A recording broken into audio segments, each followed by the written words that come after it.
was like, I'll take you in the back and fuck you right now if you get me high. And I was like, Jesus Christ, you have any idea how forward that is? And she's like, what? I want a drug dealer boyfriend. I've always dreamed of having that. And I was like, okay. Okay, you know, I mean, what's stopping us? You got a condom? She's like, oh yes, I practice safe sex, I'm completely clean, I got no bugs or anything, let's go in the back room. And I'm like, okay. She takes me to the back, she fucks me for like 2 hours, it's crazy. Suddenly we're like together, and that's cool, and it was okay for a couple of months, but then eventually it became very clear that she doesn't play video games, she doesn't deal dope, she doesn't drive cars, she doesn't listen to very good music. Her favorite rapper was NF, you know, her favorite musician of all time was NF, and she constantly played NF all the time, and I don't like NF, you know, I don't like NF, I'm sorry, I don't. That was the first sign your girlfriend's favorite artist is somebody that you can't stand. I don't like NF. I don't know why, but I just don't like NF. He's never actually spat a song that I can stand. Whatever, NF, you know. I think he did. He did one song I think I liked or whatever, but it was weird because, and that was weird. She fixated on that. She was like, you like that song? And I was like, yeah, it's an okay club banger or whatever. And I mean, what songs did NF do? I can't even remember. The famous song that NF did. Let's go look. And she was like, you like that song Pandora's on one day? And I'm like nodding my head to a song. She's like, you like this song? And I'm like, yeah, it's an okay club banger, whatever. And she's like, oh my God, I love NF. He's the greatest rapper of all time. He's the greatest musician of all time. And I'm like, NF? NF. That's like saying, you know, Machine Gun Kelly or something like that. That's okay if you like Machine Gun Kelly that much. No affront to NF or Machine Gun Kelly. But I'm sorry, if I'm saying favorite rapper of all time, I'm saying Nas or like Dr. Dre, fucking E40, Snoop Dogg, Tupac. I'm not saying NF, all the things she liked. NF, you know, for one thing, she was younger than me. She was like 10 years or 7 years younger than me, something like that. That was part of it. It was like, yeah, we didn't grow up on the same music, so you keep expecting me to just NF out with you. But I don't like NF. I don't think NF is good. If I'm going to put on anything, it'll be Marshall Mathers or whatever. It's not going to be NF. You know, I'm sorry. It is weird. And like, and then she was like, oh my God, we have this soul bond because you like that one song by that crappy rapper that I don't actually like, NF. And I was like, no, I don't though. So let's go see the song that NF did.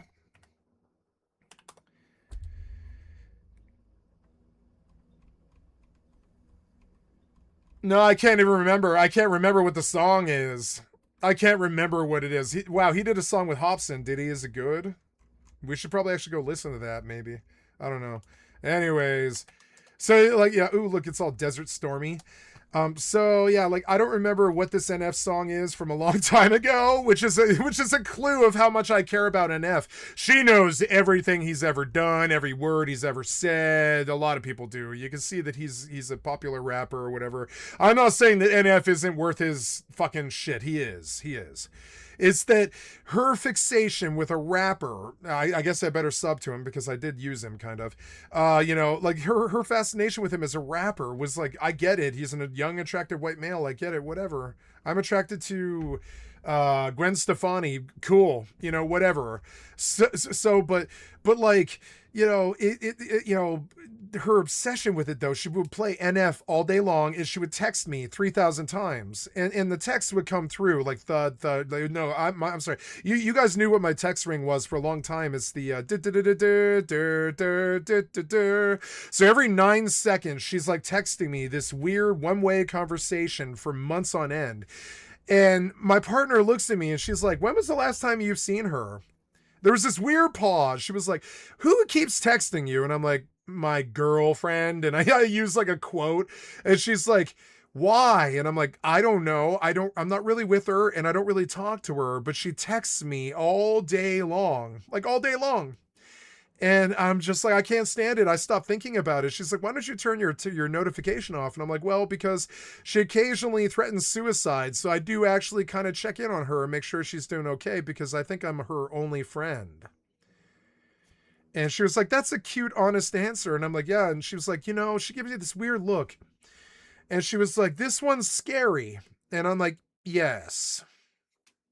uh she was like, as a lady, as a woman, I'm telling you, these are warning signs. And I was like, yes, I know that it's 375 texts in the last 12 hours. I'm very, very aware of it. I'm aware of it. And they're long, weird, rambling things like this shit where it's like, I'm feeling really weird about our relationship. I'm feeling really weird considering we're both also in the same, or that we're just not talking to each other at all. And I have zero communication with you. This is the exact same shit that she did for like, I don't know. It was like 9 months. It was like 9 months.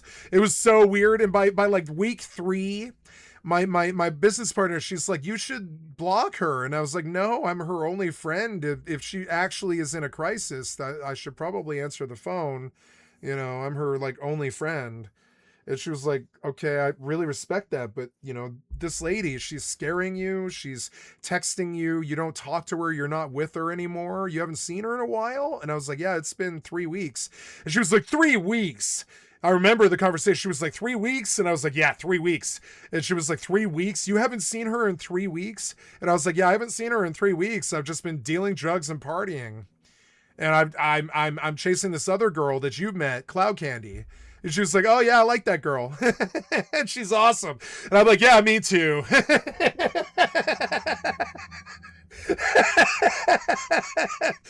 She's like, that girl's really awesome. And I'm like, yeah, she is.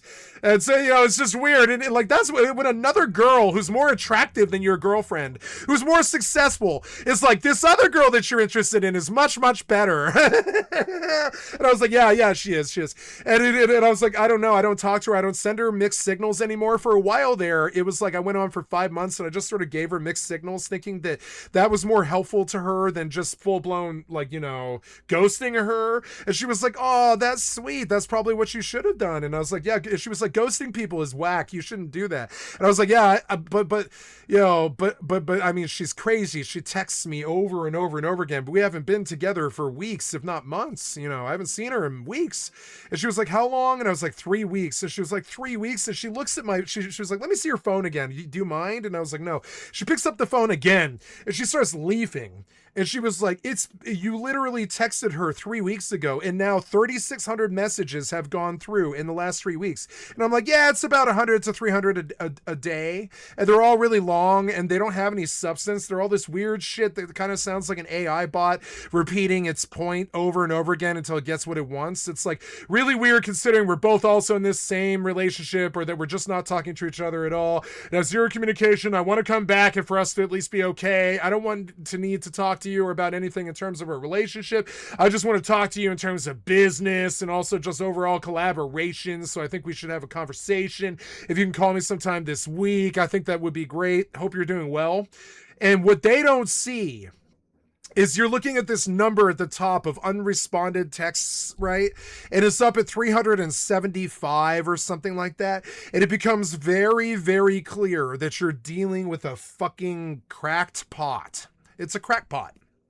It's somebody who is imperfect, who has let that imperfection take over their lives, and now that imperfection, that crack in the pot, has now taken over that little pot of theirs and be in their bonnet or whatever, and they've gone full-blown crazy and texted you 375 times since you last saw them 3 weeks ago. Right?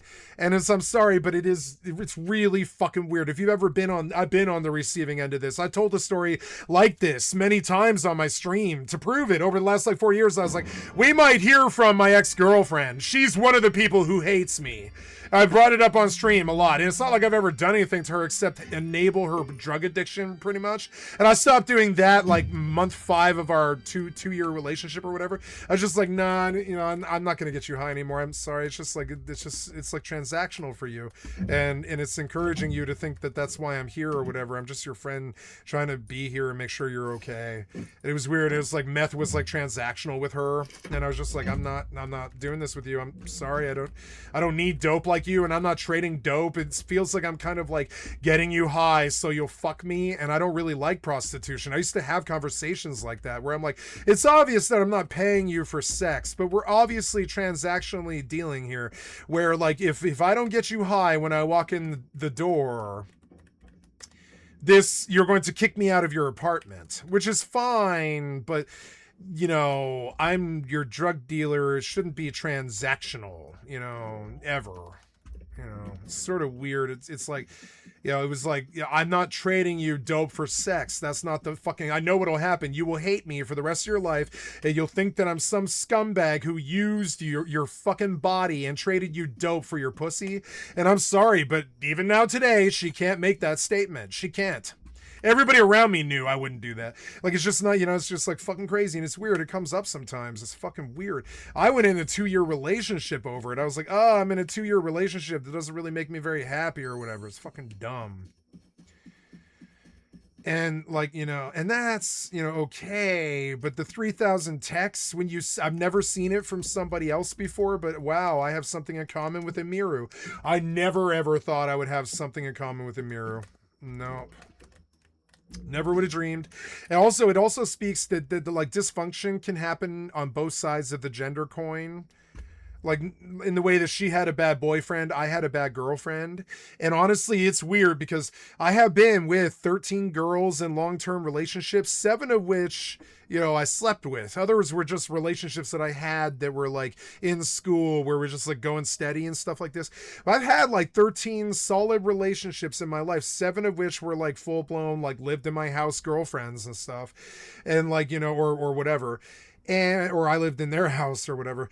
And this was the only girl out of the 13, or well, really like the 35 or something. Maybe Cloud Candy hates me now. I don't know. I'm sure because I cut off our relationship, she probably hates me and would never speak to me again.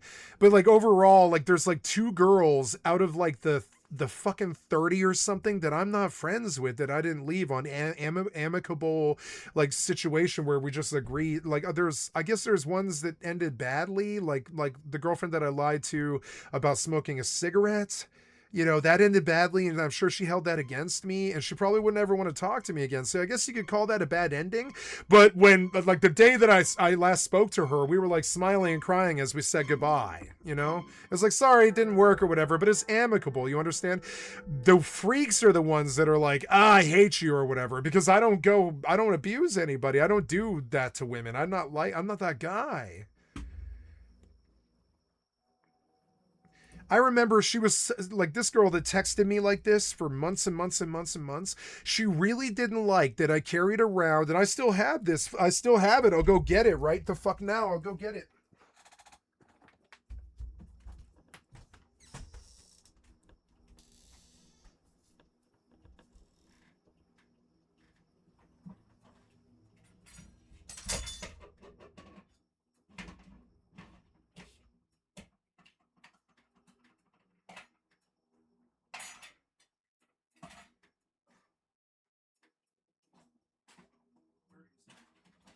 No, I don't want that. Don't do that.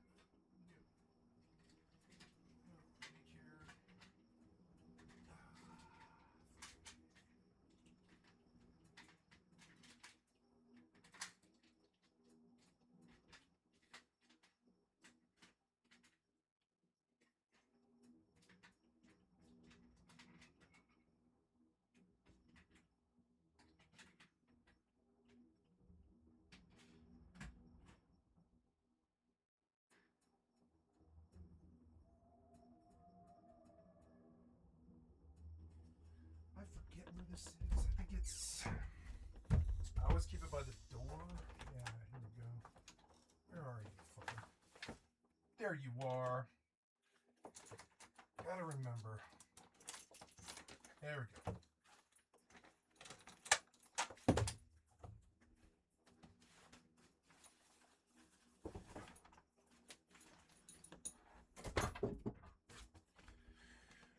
So I kept this. She hated this. My ex hated this. The crazy texter. She hated this thing. She was like, "Why do you have that taser, that ViperTech taser?"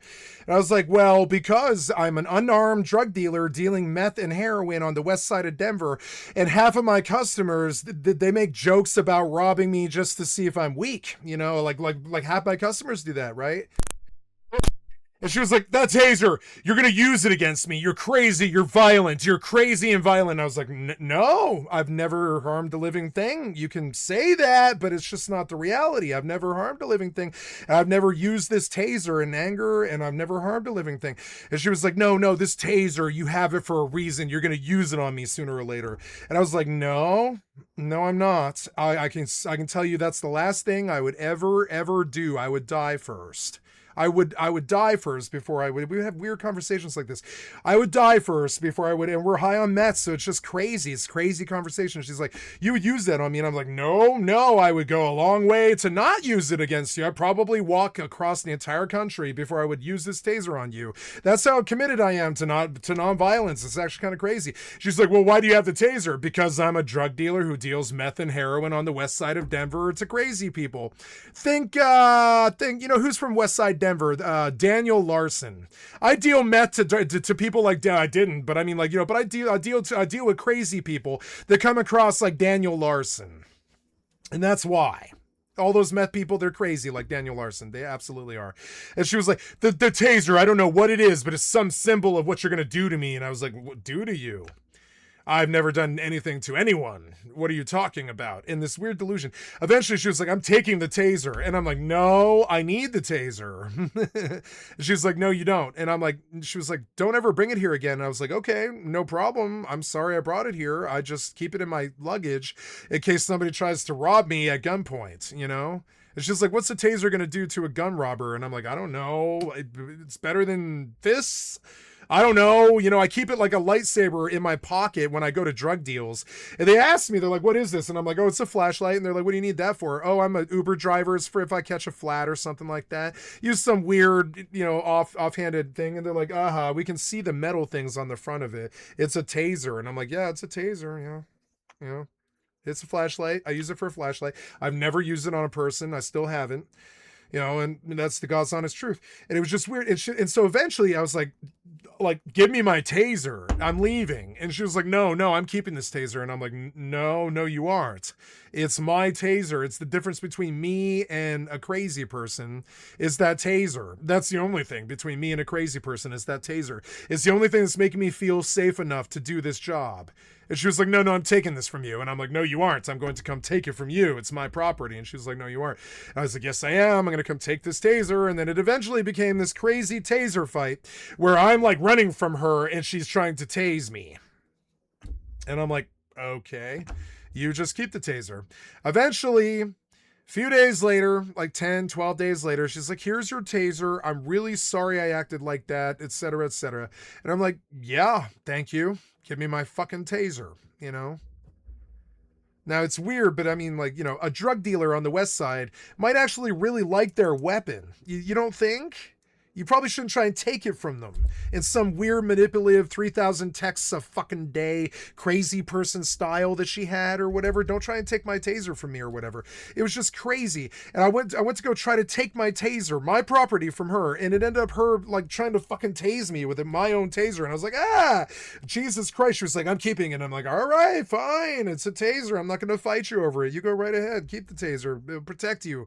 Enjoy it in wealth or whatever. I think is what I said. I was like, enjoy it in good health because you're stealing my $100 fucking ViperTech taser that I spent a lot of money on. It's like, come on, man, or whatever it was. I think it was like $50 or something. I don't remember.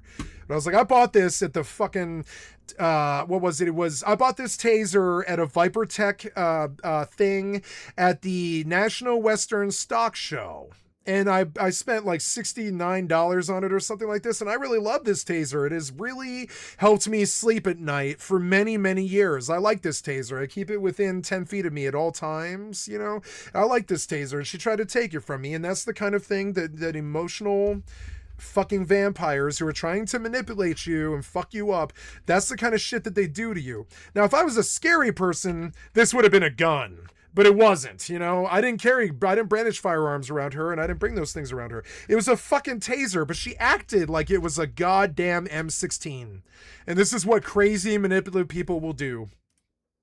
And she's like, how do I use it? And I'm like, I'm not going to tell you. And she's like, how do I use this thing? And she's like messing with it. And I'm like, and she's like, how do you get it to work? And I'm like, she's like, I'm pressing the button and nothing's happening. You know, and I'm like, because they don't want you to tase yourself. And she's like, how does this thing work? I can't tase you with this thing. And I'm like, why would I tell you? She's like, why won't it work for me? Why is it working for you and not me? And I'm like, because it has a secret.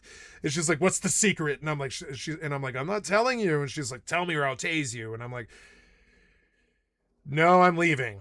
You know, and it was weird. It was like that. It was like weird. Like meth made her fucking crazy like that. And it was just weird. It was like, it was weird. I left her like 15 times or something like that. That was also a warning sign. When other really successful, beautiful women in your fucking community are like, stay away from this one. You're like, okay, you know? So I can relate. I can relate to what she went through here. Can you please answer my phone? No. No, not a day has gone by in these last 4 months where your final words to me, don't go, haven't echoed in my heart. It's weird. They always have some weird thing. She gave me a bunch of pictures that I knew were sacred to her. And I was like, I don't want these. I haven't given you anything sacred and I'm not going to. And she was like, these pictures are really, really near and dear to me. And I was like, good, keep them. And she was like, you don't want them? And I'm like, no. And she was like, you should have some pictures of me. And I'm like, okay, but you can tell that these pictures really matter to you. You've had them for a long time. Just give me new pictures. And she's like, no, I want you to have old pictures because we're going to be together forever. And I'm like, no, we aren't. And she's like, why? This was a constant argument with her. She was like, why? You're shutting it down on purpose for some reason. I don't really understand why. I'm like, because you're not the one. And she's like, what do you mean I'm not the one? You fuck me all the time. And I'm like, you're not the one. You don't make my little heart go aflutter. You don't make my stomach go all twisty. You don't make me feel like I'm going to die if something bad happens to you or anything like that. You just aren't the one. You're just not the one. I know when I'm in love and I know when I'm not. You're not the one. And she's like, why do you keep saying that? And I'm like, why do you keep asking? And she's like, why wouldn't you be with me? Why wouldn't you commit? Because you're not the one. She's like, why do you keep saying that? Because you're not the one. Sorry, you're not the one. I know you're not, you know? It was so weird. I'm sorry. Not a day has gone by. Last 4 months have been the hardest of my life, etc. Nice. The last 3 weeks for me were some kind of drug-fueled haze. Like, you know, I had a lot of sex and just, you know, sort of just like did my job and stuff. And I was just living my life. Totally fine. Great 3 months. For you, it was absolute hell because I didn't come to your house and get you high and fuck you every single day. I don't know, man. Little bit weird.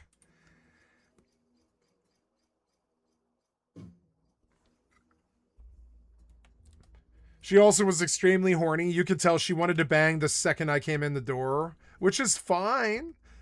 You know, I don't mind that. I encourage that. You know, I'm not complaining, but it's also like you just spent the last 3 hours like berating me on the phone. I get in the door and you're jumping me, and it was mixed signal stuff like that. It was weird. It was crazy.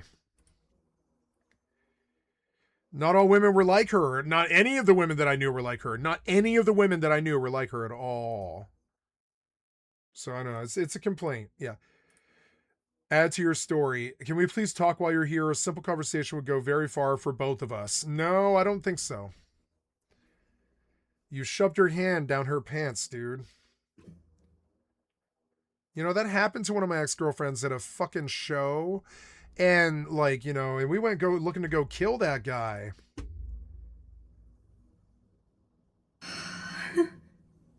Yeah, it's weird, Emmy. It is. And keep in mind, this is only things that he sent to me. I can't document all the things that people told me that he was saying. And you've got charts and graphs as to why you shouldn't be with him. Yeah. Kind of a funny side note, I guess. I would like to highlight this message. Okay, which was... Because, doesn't really matter. Oh my god. I ran it... 60% of it was AI. Through a ChatGPT checker. Yeah, like, yeah. And, all the highlights, are AI. Like I said, doesn't really matter. I yeah, no, it's just funny. It is AI, yeah. But yeah, the weird shit that they spew. They're like, I don't understand why you're not being communicative in this relationship that we are both both part of right now. And it's like, why are you talking like some kind of AI?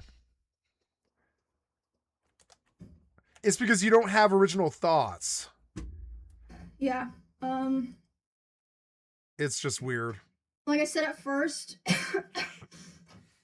the messages were just simple things, like him saying he was worried about things or saying no one was talking to him, which I don't think was even true at the time. I think he was just saying that to try to guilt me into responding to him. I'm not sure about that, of course. This also extended to in-person interactions because initially I made the mistake of thinking that I only had to cut him off through private communication and, you know, we would be fine going to the same events I and think parties she's and got a such. chip in her teeth. I also had to start. She's got porcelain veneers, but she's got bad teeth because she's a druggie. I think she's a druggie like me, and I think he took advantage of her when they were high. And the big secret that neither one of them wants you to know is that they were cocaine addicts for like 2 years.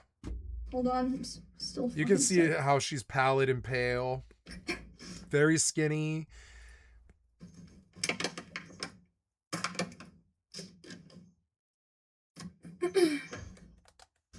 I made the mistake of thinking that I only had to cut him off through personal, private communication. But I also had to start avoiding going to the same parties or places I was worried he'd be in person. Because this was after he came back from his first trip to Japan. There was a party that I attended several months after I first went into contact with him. I was aware that he would be there, and I thought it'd be fine. I thought it wouldn't be a big deal. I thought I'll just let him have his space. I'll have my space. You know, it's not a big deal. We're adults, right? During this party, I felt like he was following me around and monitoring me, but I thought that I was just being paranoid. I was like, it's probably just in your head. I was hanging out with Nick and Catchy and a couple other friends. And at some point, Nick was like, it's too fucking loud down here. Let's go upstairs. No one's upstairs. Let's just go, you know, chill in a room and like talk where it's not so loud. And I was like, okay. So they, as a group, went upstairs first without me, but it took me a bit longer to get up there because someone like stopped me and was talking to me. And I did feel like, I mean, he was like standing pretty close to that person. I felt like he was watching me, but again, I thought I was just being paranoid. But I went upstairs. I was hanging out with Nick and Catchy and, you know, our other friends. And then about 30 minutes later, the room that we're in, the door opens. It's Miz. He opens the door, makes eye contact with me, goes, ooh, and then closes the door and leaves. And I was like, what the fuck? But again, I was still trying my best to, you know, give the benefit of the doubt, like, you know, maybe it's just like an awkward situation or something. But a couple months later, the person that he was hanging out with that night reached out to me privately and was apologizing. And I was like, why? And they're like, I just felt like I had to apologize to you because I felt so bad and so embarrassed of what was going on. Like, yes, he wanted to see what you were doing. He was saying, like, I want to go see what's upstairs, and he was checking every room. And then after he opened the room that you were in with Nick, he closed the door and started laughing, and then he just wanted to talk about, you know, how you guys broke up for the next, like, however many hours of the night. So I was like, wow, okay, that's good to know, I guess. The next story, that I want to tell involves what happened to me, Valkyrie, and Cinna earlier this year when we were attacked at the Santa Monica Pier. Because, that was obviously... Aww. Hold on, let me close all these fucking texts. I don't want to look at them. They're still on my desktop. I have that too. I have a text message completely full of like, I don't know, 7,000 unanswered texts, and I'm not very proud of it in the respect that like there's this point where I stopped talking to her and she just kept going. And you can see like there's this point that, sure, when you first initially look at it, you're probably like, oh my God, this girl's fucking crazy. Stay away, stay away. When you start seeing the sheer volume of all the texts, you're like, oh, and how much she says that doesn't mean anything. And you're like, oh God. But then after you start scrolling through, I watched this happen with a bunch of people. Like after scrolling through for a while, they're like, you don't ever respond to her, and I'm like, no, 50 or 100 will go by, and you're gonna realize that it doesn't matter if you respond; they're just gonna keep on texting. Eventually, she just stopped, but it took a long time. And it wasn't like I was ghosting her. Every 50 or 100 texts, I would respond, being like, well, sorry I didn't get back to you. I was working. You just kept texting. I would leave responses like that. You just kept texting. Sorry. You know. She really wanted a text boyfriend. She was like, I want somebody to text all day. That she said that when I first met her. Like inside of the first 5 or 10 minutes, she was like, I'm looking for a cute boy to text all day. And I'm like, oh, okay. Where was I? Yeah, so, yeah, it happened March 3rd of this year. A lot of people were talking about it, talking about how me, Ray, and Cinna were attacked.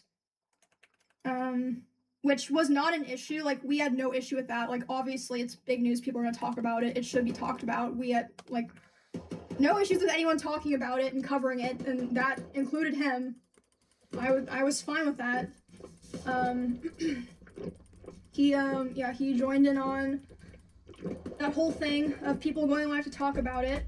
And again, I'd like to remind people at this point, we were already a couple months into me making no contact with him, making it clear I didn't want anything to do with him.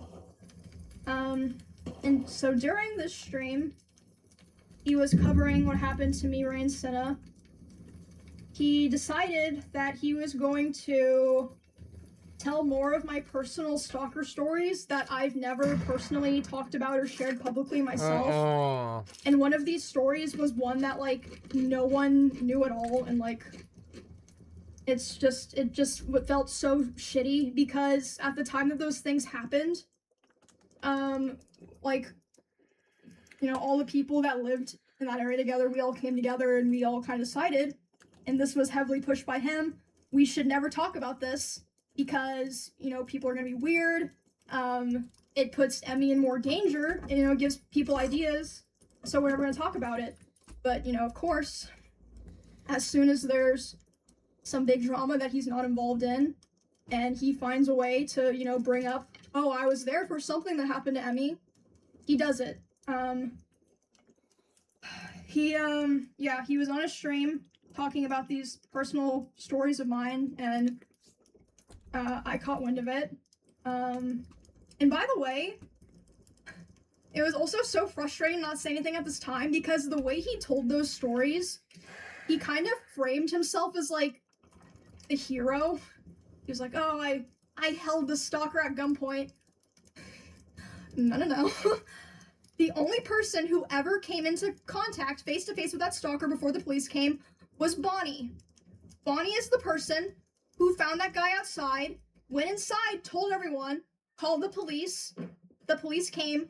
All Miz did was he stood far away from the front door, behind glass and metal, with a gun. Yeah, I mean, I understand. Still very scary, but why are you acting like you've, like, if anyone deserves credit for that, it's Bonnie. Like, it's literally stolen valor. I'm so glad I finally get to say that because she is the one who, like, kept everyone in those two houses safe, not him. Anyway, back to the original thing, the Ray and Cinna stuff.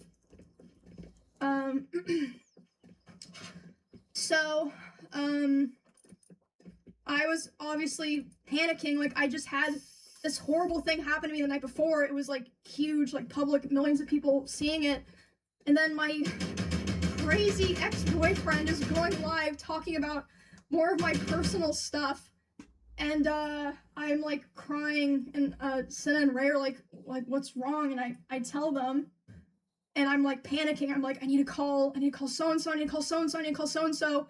Like these different people that I was like, they can contact him, because I did not want to contact him. So Ray, Senna, some of me and Mrs. mutual business partners, and Asmongold were all messaging him to stop. And by the way, Asmongold told me that he tried to call Ms. while he was talking, and it rang 3 times and then hung up, which means that he saw it and he just wanted to be able to keep talking because, yeah. Anyway, just a little note. I don't know exactly what like the other people said to him, but Ray and Senna told me that they were messaging him being like, bro, like stop, what are you doing? Like, why are you doing this? And he was messaging them, who were also equally as traumatized as me, of course. They had gone through the same thing. Oh, what am I doing wrong? I'm letting people know what, girls go through. Was that your job? Well, anyway, yeah, that all happened a couple of months into me being no contact with him. And yeah, he was arguing with Ray and Senna while they're trying to be like, bro, like, stop, like, you're making it worse. He finished talking about my stuff and then reacted to Senna and Ray's whole stream where they were crying, addressing their communities, made sure to react to that, and then immediately went offline. So yeah, that was a terrible weekend. I got threatened to be stabbed, and then the next day, my weird ex was going live trying to self-insert so that he could make sure to farm his own clips. After that incident, his attempts to talk to me only ramped up, which I showed those texts. We went back to Japan, and during that trip, he was texting and calling me, trying to call me quite a lot, begging me to take him back. And at the same time, I heard that he was reaching out to quite a few other streamers who know both of us. And he was crying to them about how he wanted to get back together and how he thought someday we would reconnect and eventually get married. I don't think he even meant that, but I hope not. But I assume he did that with the hope that they would relay the messages back to me, since I wasn't talking to him. And, I mean, some of them did. I also had a couple other streamers report to me that he would obsessively watch my stream, and not in a like, oh, I wonder what Emmy's doing right now way, or like having my stream open. Like, he would be obsessively and attentively hate watching my stream, like watching my stream and just saying horrible things almost every time that I've been live this year. And they'd tell me that he would want to discuss how he believed I still wanted him. Interesting, considering I never replied. And he would ask other guys if they thought I had slept with anyone this year. They'd be like, I don't fucking know, man. And then they told me he would say stuff like, no, there's no way she's done that. She's not like that. And she's probably waiting for me. What? Just really fucking gross stuff like that. And a couple of streamers in LA also told me that he was telling people that me and him still talk all the time, but we simply weren't together anymore because I was too mature and I was not ready. I was too immature. But yeah, you couldn't see from the messages I showed. I'm not sure if people can go back and read them. He was begging me to take him back for the majority of this year, which was 7 or 8 months total. And like I said, some of the messages were even, I believe, ChatGPT. Not that it really matters, it's just interesting, right? As of today, it's been about 2 months since he has attempted to contact me directly. I think because about 2 months ago is when he started kind of getting scared that I might have been like, you know, telling people things, which again, I wasn't going on my way to do it, but if anyone ever asked me, I wasn't gonna lie to them. I mentioned this at the beginning before I started like fully telling the story. I heard from my friends, other streamers, and my employees that he had cooked up a plot that if I ever tried to talk about him, like about the abuse or anything else, he would try to go live and say that I killed my rabbits. And I was told that he approached several streamers who were around us a lot when we lived together and asked if they would basically back him up, and they refused. Obviously, they're not insane. And even something happened this weekend at TwitchCon. One of my employees told me he went up to them and he threatened them, saying, if Emmy ever tries to talk about me, I will destroy her. Whatever that means. And within the same night, he also texted one of my best friends, and he would have known that I would have been with this girl. He texted her saying, hey, worried about her, hope she's okay. You know, right after he just said to my employee and other people that he was gonna try to destroy my life. Yeah, all in the same night. And, yeah, that was Saturday, so that pretty much leads us to today. I feel like it's clear I've spent the last year of my life cutting him off and building a new life with people that actually care about me and doing my best to move on peacefully without causing any drama. I did not want to do this. A lot of people, a lot of other creators actually told me that after his other allegations in 2022, if I wasn't the first person to stand up for him and start appearing on his channel again, they do not think that they would have gone back to helping him with his content.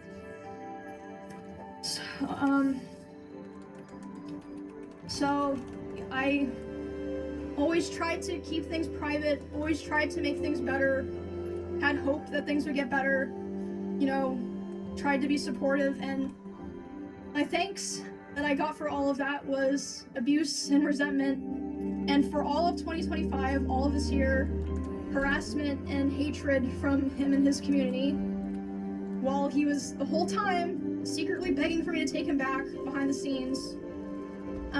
I've taken a lot of steps already, as I said, it's apparent. I've taken a lot of steps to restructure my life and be a lot more careful about who I help and who I invest my time and my care into. And I'm doing a lot better now, but I felt like this was a necessary strain because, like I said at the very beginning, I have heard that he has done things to other people that aligned with some of my own experiences, so I felt like it would be wrong for me to keep holding on to all this information.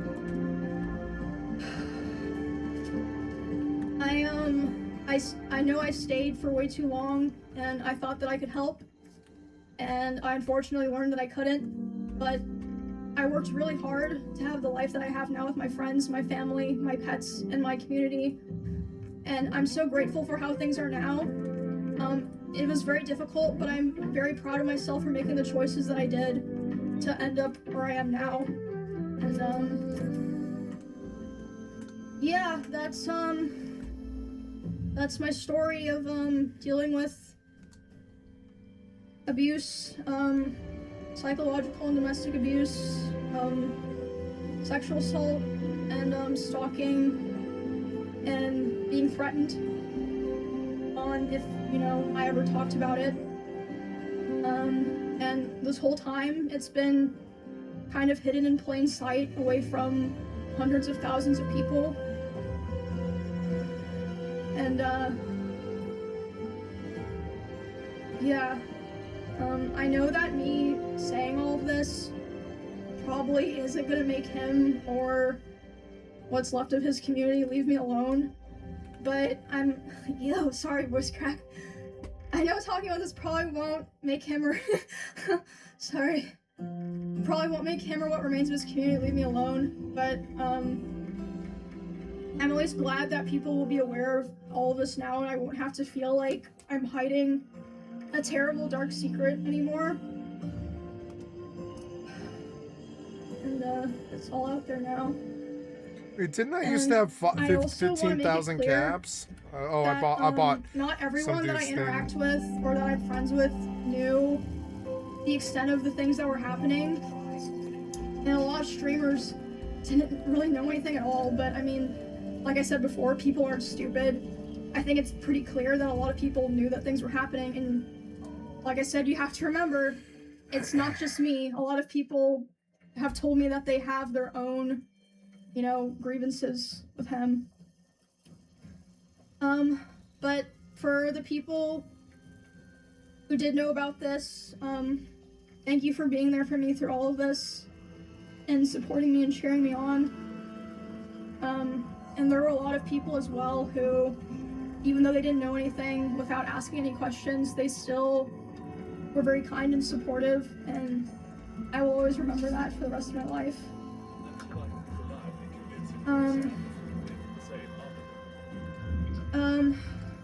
I also want to say, just so people know, that I'm not just trying to, like, put this out there and then, you know, I am already in the process of filing a restraining order on him in both Texas and California. And I also wanted to say that I would not be surprised if he tries to sue me for the stream that I did today and for coming out about him. Not because he thinks that he would win, but for PR reasons, like a slap lawsuit. It'd be interesting if that happened, and I wouldn't be opposed to people finding out more of the truth and things that I didn't even talk about today, and what else he's been lying about. And I'm sure there's also plenty of things that even I don't know about. And, yeah, there's more things that I didn't even talk about today, but I'm hoping that now that I have this out, this is the last time I ever have to talk about it. And I can be like, okay, I got it out there. I'm not withholding this anymore. It's out there. And, yeah. I guess that's, pretty much it. Definitely not how I would have been liked.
I love this soundtrack. It's so good.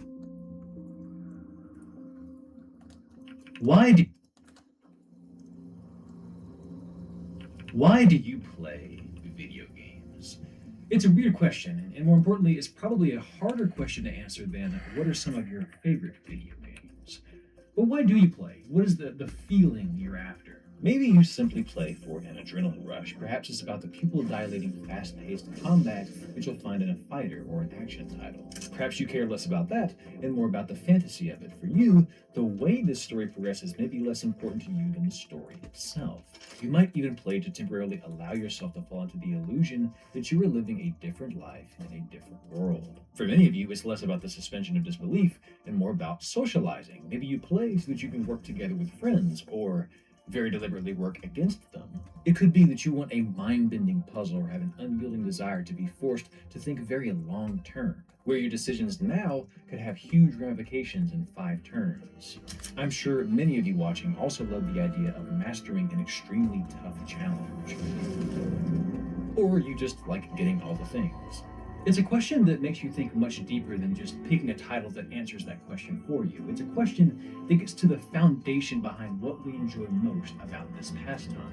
And it's a question that Quantic Foundry has spent the better part of the past decade trying to quantify and articulate. You might remember these folks from this video I did back in 2021, where we discussed how our personalities affect our taste in games, because much of what I talked about was research they had done.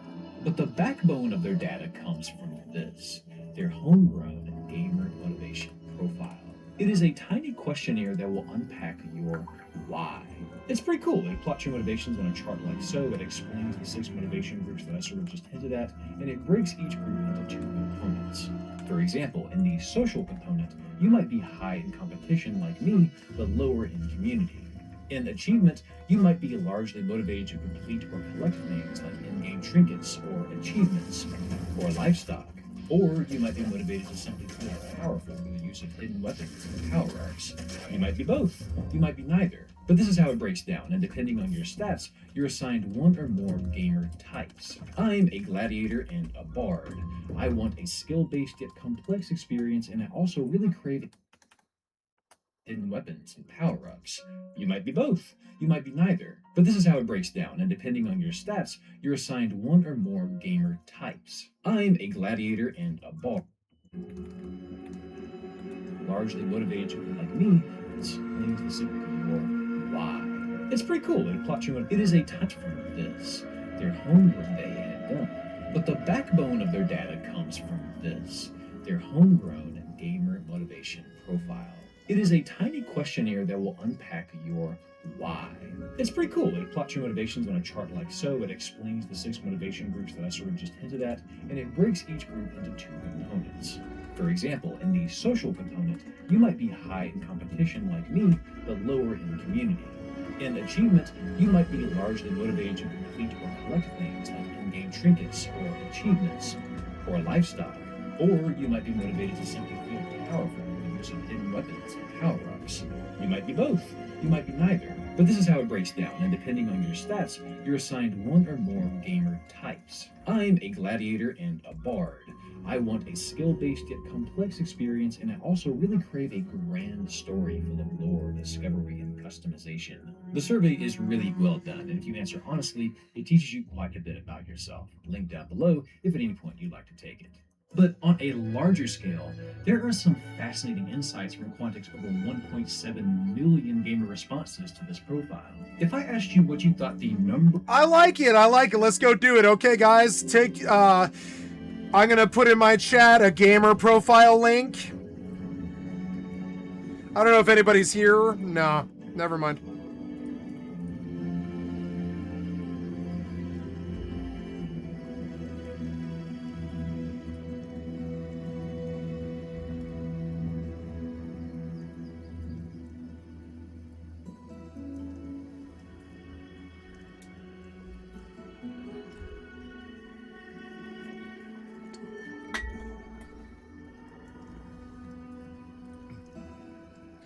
I'm gonna take the survey. I'm a male. 42.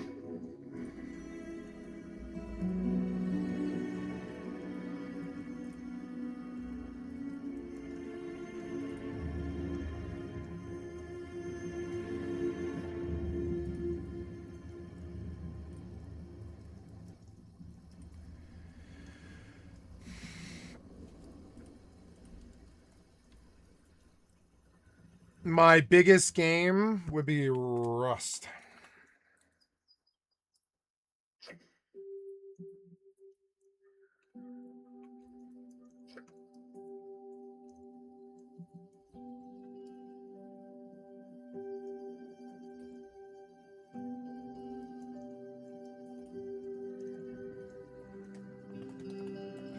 Oh no.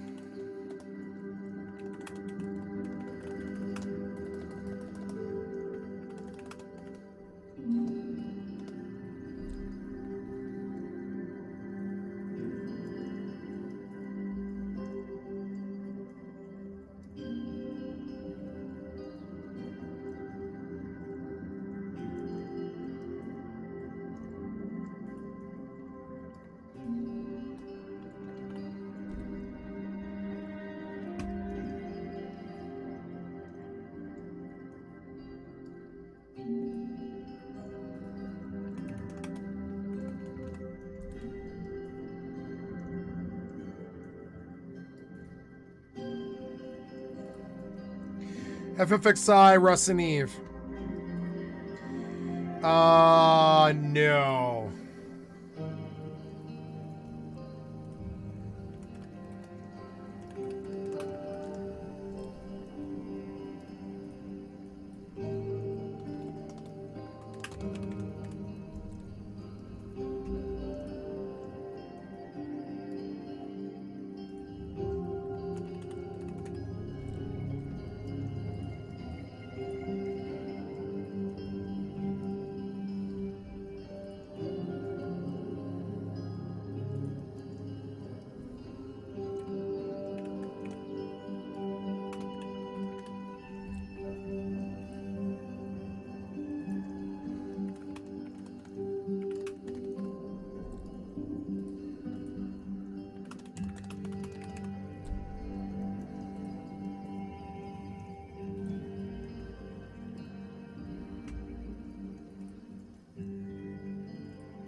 Dominating other players. Pretending that I am someone somewhere else. Yep. Accumulating large amounts of in-game resources and currency, extremely important. Getting to know all the main characters and their backstories, not at all important. Playing the game at the highest difficulty level, absolutely. Having many customization, colors, styles, skins, and options, that is important to me, yeah. An elaborate storyline, I don't care about. Acquiring powerful weapons and artifacts, yeah. Taking the time to practice and master a game, yup. Taking on difficult challenges that may take many tries to succeed. I don't think that's important at all. Completing all possible missions and achievements in a game. Nope. How much do you enjoy the following game elements and activities? Gameplay with lots of blood and gore. I enjoy a great deal. Blowing things up, I enjoy that a great deal. Using guns and explosives, I enjoy that a great deal. Taking on the role of another character person, I enjoy that a great deal. Helping other players, I enjoy that a great deal. Being an agent of chaos and destruction, not at all enjoyable. Working towards a common goal with other players, yep, enjoy a great deal. Competing with other players, yep, I like competing, yep. Being immersed in another world, I enjoy a great deal. Gameplay that requires quick reaction times, enjoy a great deal. Gameplay with constant action and excitement, not at all enjoyable. Grouping up with other players, not at all enjoyable, I would say. Going up against other players in duels or matches, not at all enjoyable, no. Gameplay that is fast-paced and intense, yup. Gameplay that requires long-term planning and strategy, yup. Gameplay that requires careful decision-making, no. Gameplay that requires a lot of thinking and planning, no. How often do you do the following things when you play video games? Explore the game world just for the sake of exploring it. I do it always. Try out many different things to test what the game world lets me do. Always. Put a lot of thought and effort into the character creation process. No. Put considerable time into customizing my characters, cities, and spaceships. Yep, always.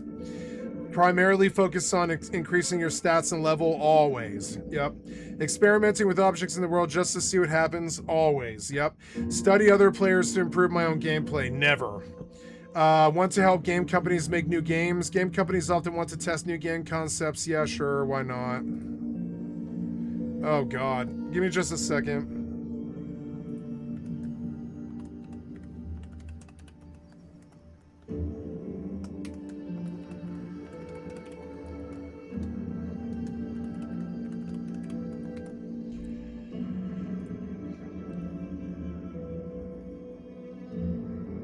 Okay, here's my gamer motivation profile.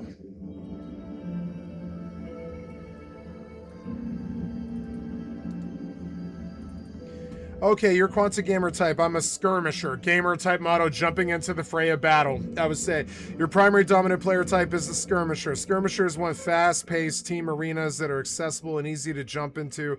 They are highly spontaneous gamers who dislike games that require thinking and planning. Mainly action, mostly social, some mastery, some achievement, creativity, definitely creativity. Wow, my shit is weird. I could put this on Blue Sky. Where is Blue Sky? Which one's Blue Sky? I don't know.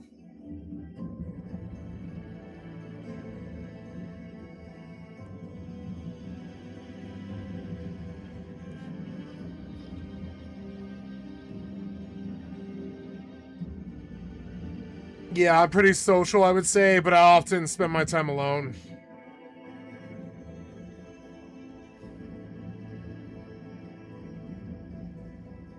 No, I don't play board games, no.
Let's look at my game list.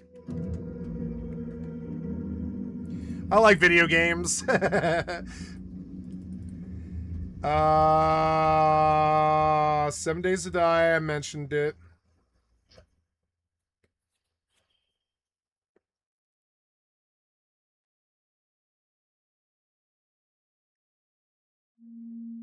Yes, Elder Scrolls.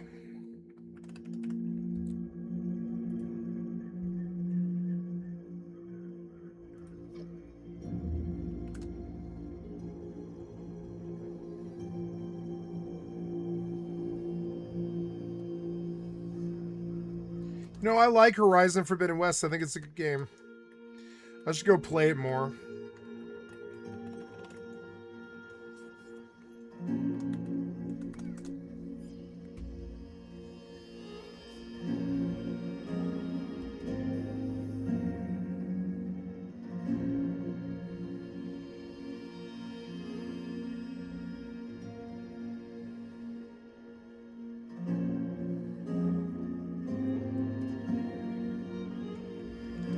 Once Human.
That was some good XP right there. 84 damage. See, look at level 13. This black mage does more damage than my scholar does at 57. Gee, I wonder which class I should take. And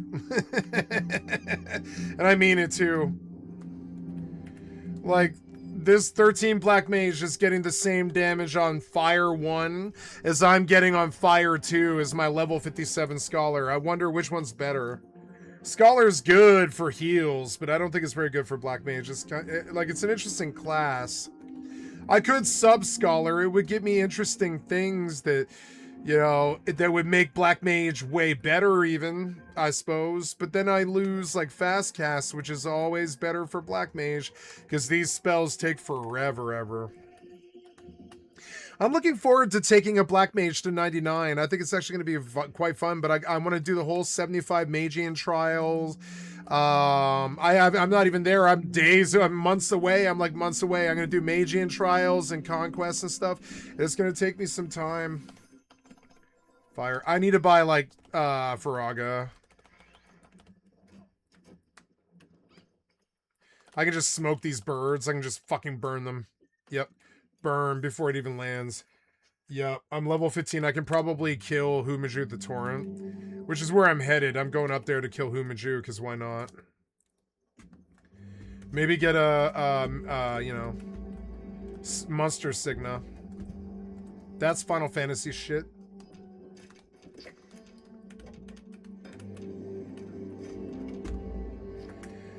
Okay, well, I don't find any more Scorch, so I'm going to go do something a little bit more guided. We're going to go down to Camp Liberty. Oh, Most Wanted popped, and it's almost over. Yeah, it's almost over. Let's go to Most Wanted, because it's almost over. I have to pee really badly, so while it loads... Or, I don't know, I'm going to go get damage on a mob, so I get credit. Real quick before I pee. I love the 76 soundtrack. It's definitely top 5 of all time. It's so good. Starfield 2. I love Starfield. I don't know what's wrong with the community. Starfield is a really deep, really good game. And they're like, no, we need more Elder Scrolls is why. I don't really know. I don't know how Elder Scrolls 6 is going to hit without multiplayer. It seems insane. They need to add multiplayer. They're fucking stupid. That's the big thing. I don't need Elder Scrolls to be anything but Skyrim with multiplayer. It's fucking weird. Just do Skyrim again or whatever. Do all the worlds again. Do ESO, but make it a single player experience. That's not that hard. It is hard to you guys, but I mean, that's not that hard. Oh, I got credit for just coming here. Yup. As it ended, I got credit. Ha ha ha ha. Free XP. I've got 7 levels. Yeah, I want to put some points in intelligence, but I don't know where to take points out of. I don't use any chems anymore. I'm going to draw 3 points out of endurance and put it into explosives. It's time to change my spec. Oh, that Gunther's Big Iron. Or, well, I'll probably sell it, actually. Those things are good. Yeah. I want to change my spec for Optifree. We're going to take points out of endurance. Oh, I'm sorry, not endurance, but, yeah, we're going to take points out of endurance and put them into intelligence. There it is. Then we come back, and we have 1 point in endurance. Limb damage reduction. And then instead, yeah, Scrapper's good, but we also want explosives or whatever. Demolition expert. There we go. And now my spec makes a little bit more sense. Right on. I've been meaning to do that for like a year. Like a year, you know what I'm saying? That's how slow I am in this game. I don't move fast, you know what I'm saying? I don't move too fast. Aid storage box. What does that mean? Aid storage box. Well, yeah, I do have a lot of aid. Transfer non-quick heal aid. Oh, cool, yeah? Oh, yeah, cool.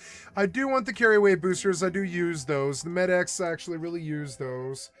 The Psycho and the Stim Packs, yeah, we'll take the Psycho Tats and the Psycho Buff and the Scout's Banner. But that's it. The rest of that stuff can all stay in there. That's cool. I didn't know that was there, the storage box aid. That's cool. I have to pee very badly, and I still do. I'm going to go do that. I'll be right back. This was a fun little quiz. Got it. So, help us create better widgets and tools. No, this is good. You know, those are the games that I play. Share your results. Video game recommendations. Yeah. Generating recommendations. Okay, I'll be right back. I gotta pee. Terraria Calamity.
I don't like Power World. Yeah. That's what they always say. No. No. Yeah, that's what I play. I play Grand Theft Auto Online.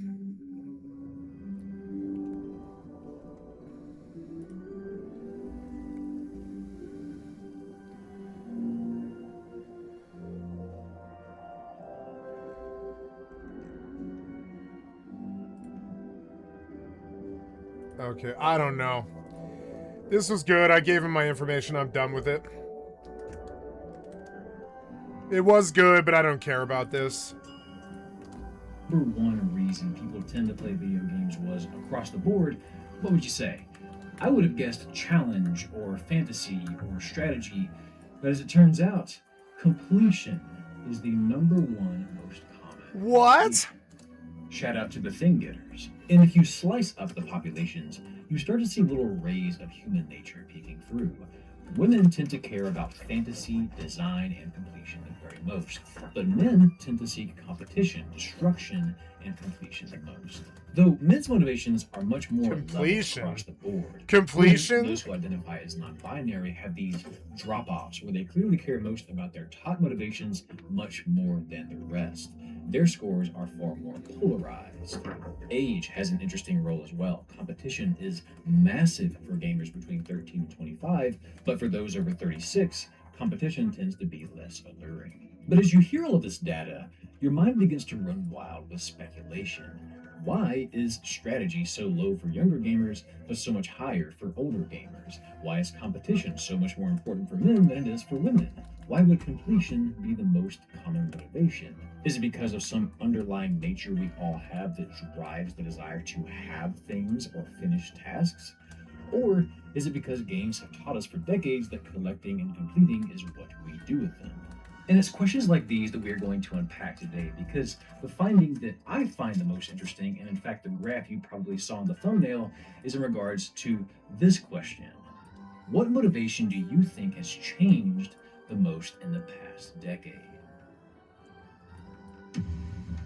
What you're looking at is a steady decline. 175 caps to go to beginning in June 2015, Camp Liberty for ending some in reason. April of 2024.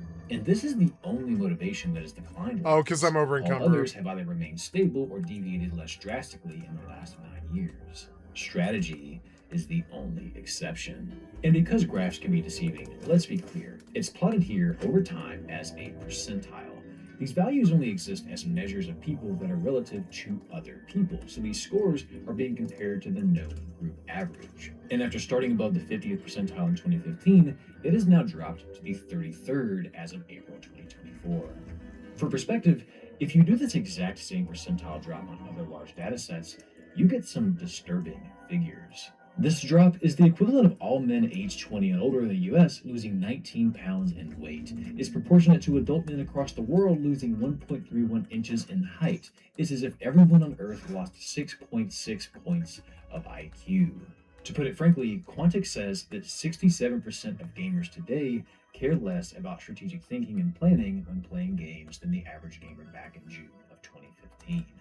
And this information, much like the other findings, makes your mind explode with questions. How did this? I think all that Are stuff is in the strategy real games world. dying? I don't Did think AI video end games up need it more? that Did much. COVID affect this? Are we changing, or is the gaming market? And I want to unpack every bit of that for you today, as well as get your thoughts in the comments.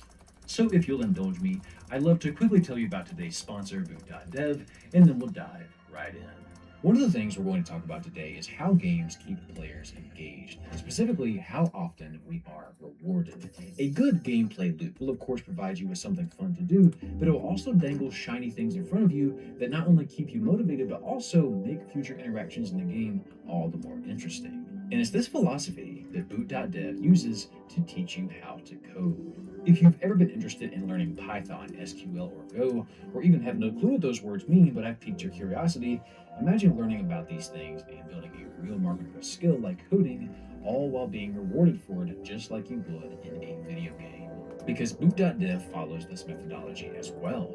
Lessons are formatted like a gameplay loop to make the difficulty of learning coding and back-end web development shockingly engaging. You won't just do lessons, you'll earn XP, levels, achievements, complete quests, and fight bosses, all while learning to code. You don't get better at Monster Hunter by reading about it, you get better by playing and spending time with the mechanics for hours at a time, and that is true of coding as well. As with games, Boot believes that repetition... I have to go find my cat. Problem solving is the I'll be best back. to learn a skill, and if coding is a skill that you'd like to learn, if back-end web development is a career you're interested in, you really should... Back end. Huh.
Hello?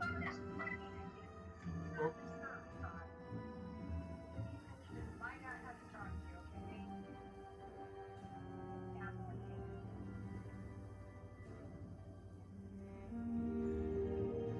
And now I can't hear you.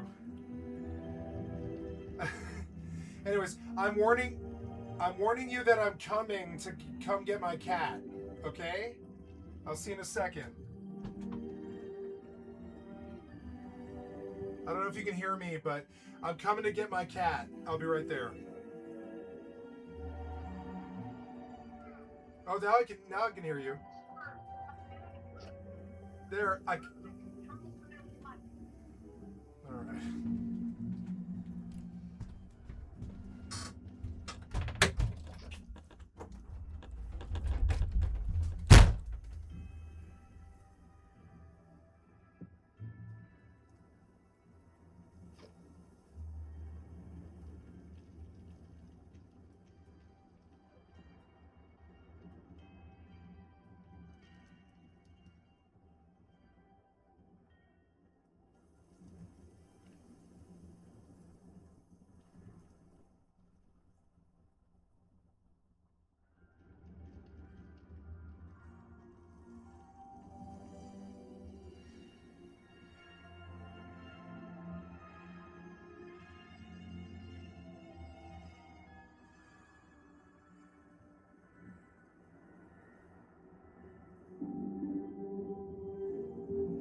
him in. There's food in here. You want food?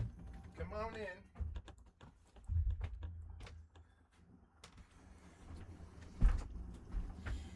I can disconnect me.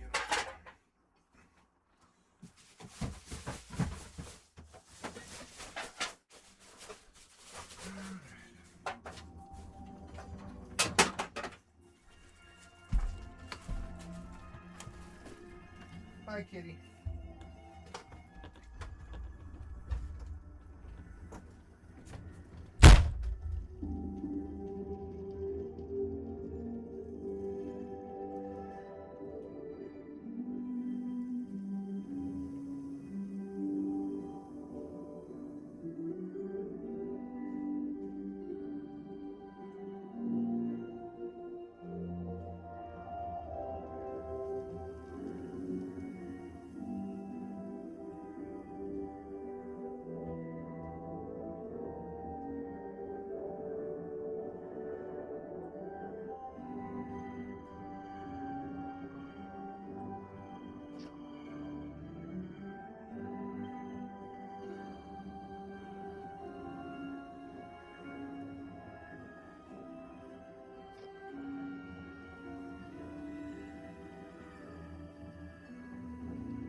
Hi. You can go back out if you want. Door's open, kitty. I'm not trapping you here. Excuse me.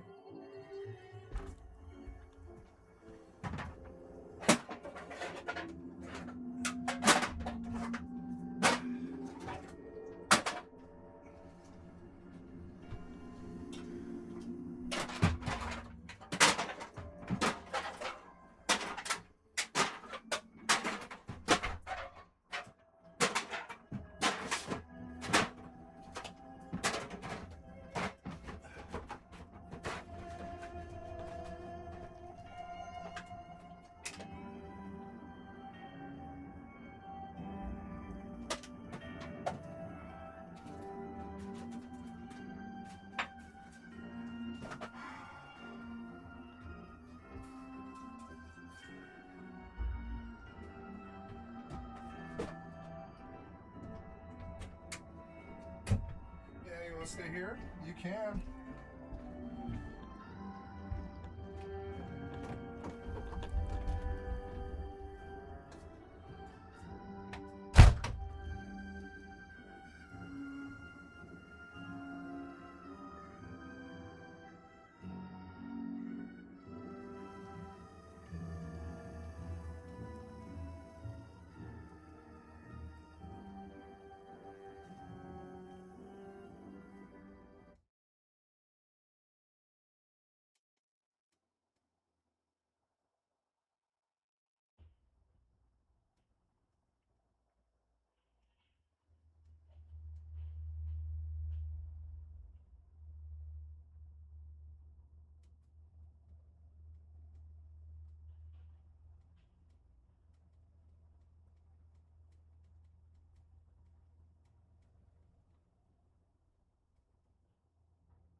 kitty. Hi, kitty, kitty, kitty, kitty.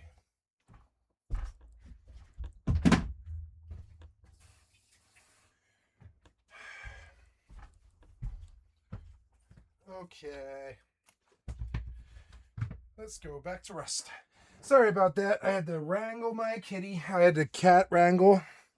I had to cat wrangle and take the trash out and the recycling. Cat wrangling is quite an interesting pastime. I'm used to it. Cat wrangling could be an interesting thing. They want to do what they want to do. You can kind of get in their way if you want. But most cat wrangling has to do with understanding what they want to do and working around that.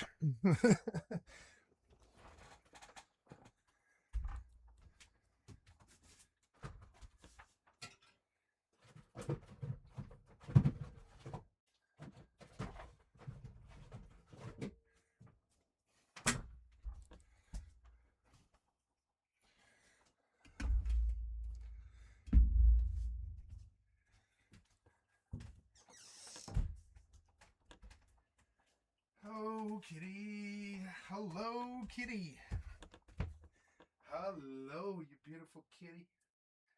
You beautiful kitty. I like you so much.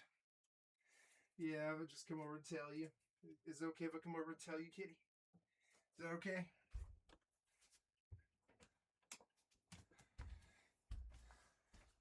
Is that okay?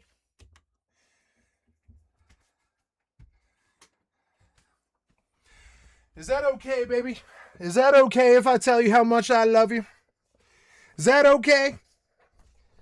All right. Been doing a lot of drinking. It's a Sunday night. Might blast some music. Nope, nope. Goodbye. Nope, nope, nope. Should give Boot.dev a look. Heck, there's even a free demo if you'd like to dip your toes in before you dive in. There's even a thriving Boot Discord community filled with others just like yourself if you get lost, or heck, even want to help others like you might in a FromSoft game.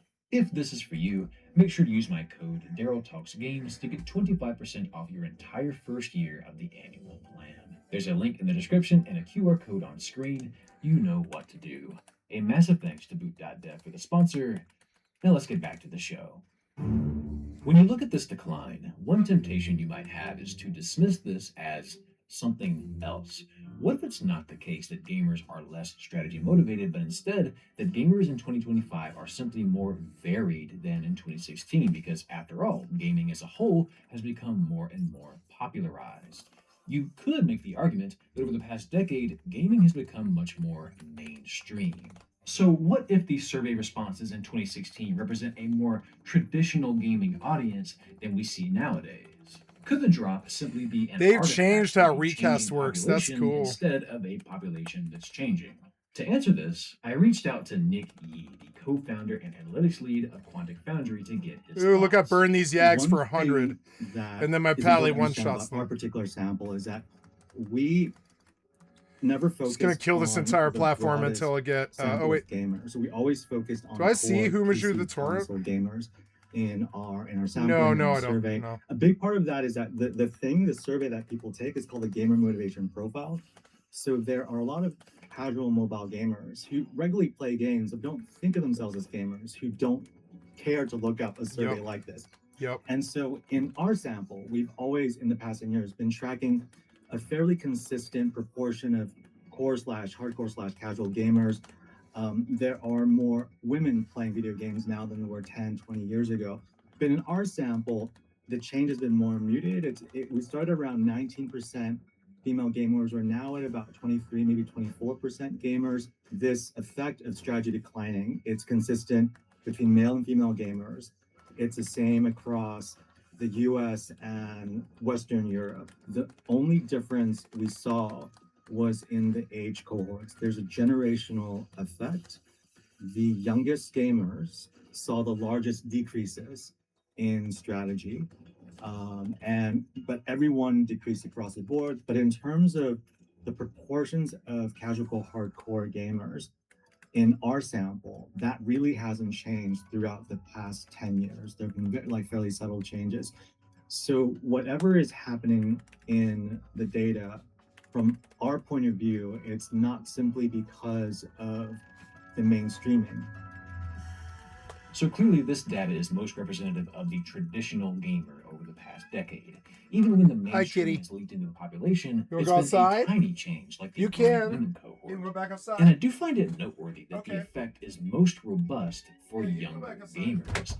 My guess would be because at that age, the prefrontal cortex, the part of your brain responsible for impulse control and long-term planning and decision-making, is still developing. This part of the brain isn't done growing until you turn 25, so this finding is only natural, and I'd expect it acts as an accelerant for this population's drop versus the others. But what Nick said next really put the mainstream argument to bed for me. In fact, we know from our data set, had we gotten a more representative sample inclusive of the casual mobile gamer cohort, we would have seen a larger decline because we know that more casual gamers, they see a slightly larger decline in strategy as well. And when you take into account that the average age of respondents to the gamer profile hasn't changed much over the past decade, and that the mainstream audience that would tend to be casual isn't taking this as much as core and hardcore gamers are, and that if they had been, the drop would only be larger than it is, well, you start to realize that this drop is incredibly unlikely to be a result of who is taking It's it. good to see a well-shaved the man. actual nature of the A well-shaved man in the future, you know? traditional gamers, His hair is thinning, but what they're playing. So, if not diversification, what is oh no, they positive? killed my tank. Well, one argument is our attention spans. What are we gonna because do? While Fight? we could go down the rabbit hole of what games are primarily getting made these days, and believe me, we will, this quiz is inherently trying to measure our motivations for playing, not our Steam library. And Quantic measures a strategy like this.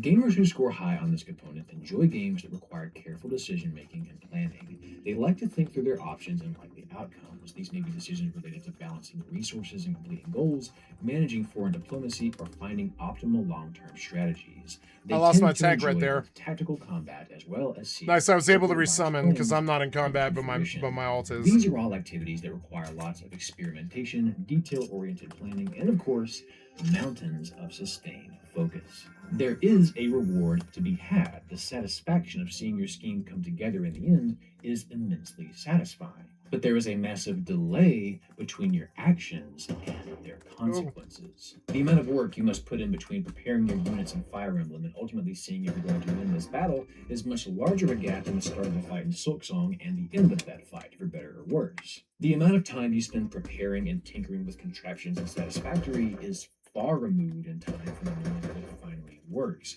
whereas a daily quest in Honkai can be done in minutes. A side quest in Yote is contained and digestible. Oh, A my level in camera, I'm Mario sorry. can be scarfed down quickly, but starting up Civilization and trying to size up how you're going to proceed without really knowing how you will until many, many turns later is a completely different prospect. It's not that these games require you to lock in more than something smaller and faster, but instead that they ask you to think much further into the future and be willing to wait for feedback instead of instantly receiving it. And if your attention span is not up to the task, this is going to be difficult for you. Which begs the question, are our attention spans as gamers, or even as a society, diminishing? After all, I think we can all reach that low-hanging fruit right there. Social media is ruining our brains. Or is it? No, it probably is. As much as I research psychology and game design here, I've never had an easier time finding stuff to support this point. This 2025 study found that frequent exposure to rapid, fragmented content on platforms like TikTok and Snapchat overstimulates cognitive processes, leading to decreased working memory capacity, impaired cognitive control, and challenges in maintaining focus. This 2023 meta-analysis finds that those with high use of internet may display less physical activities, academic engagements, and interpersonal relationships with peers and family. Wait, we actually aren't touching grass? Dr. Paul G. Simone, Vice President and Medical Director of Behavioral Health at Lee Health, says that like many addictions, social media directly targets the reward system in the brain, triggering a release of dopamine.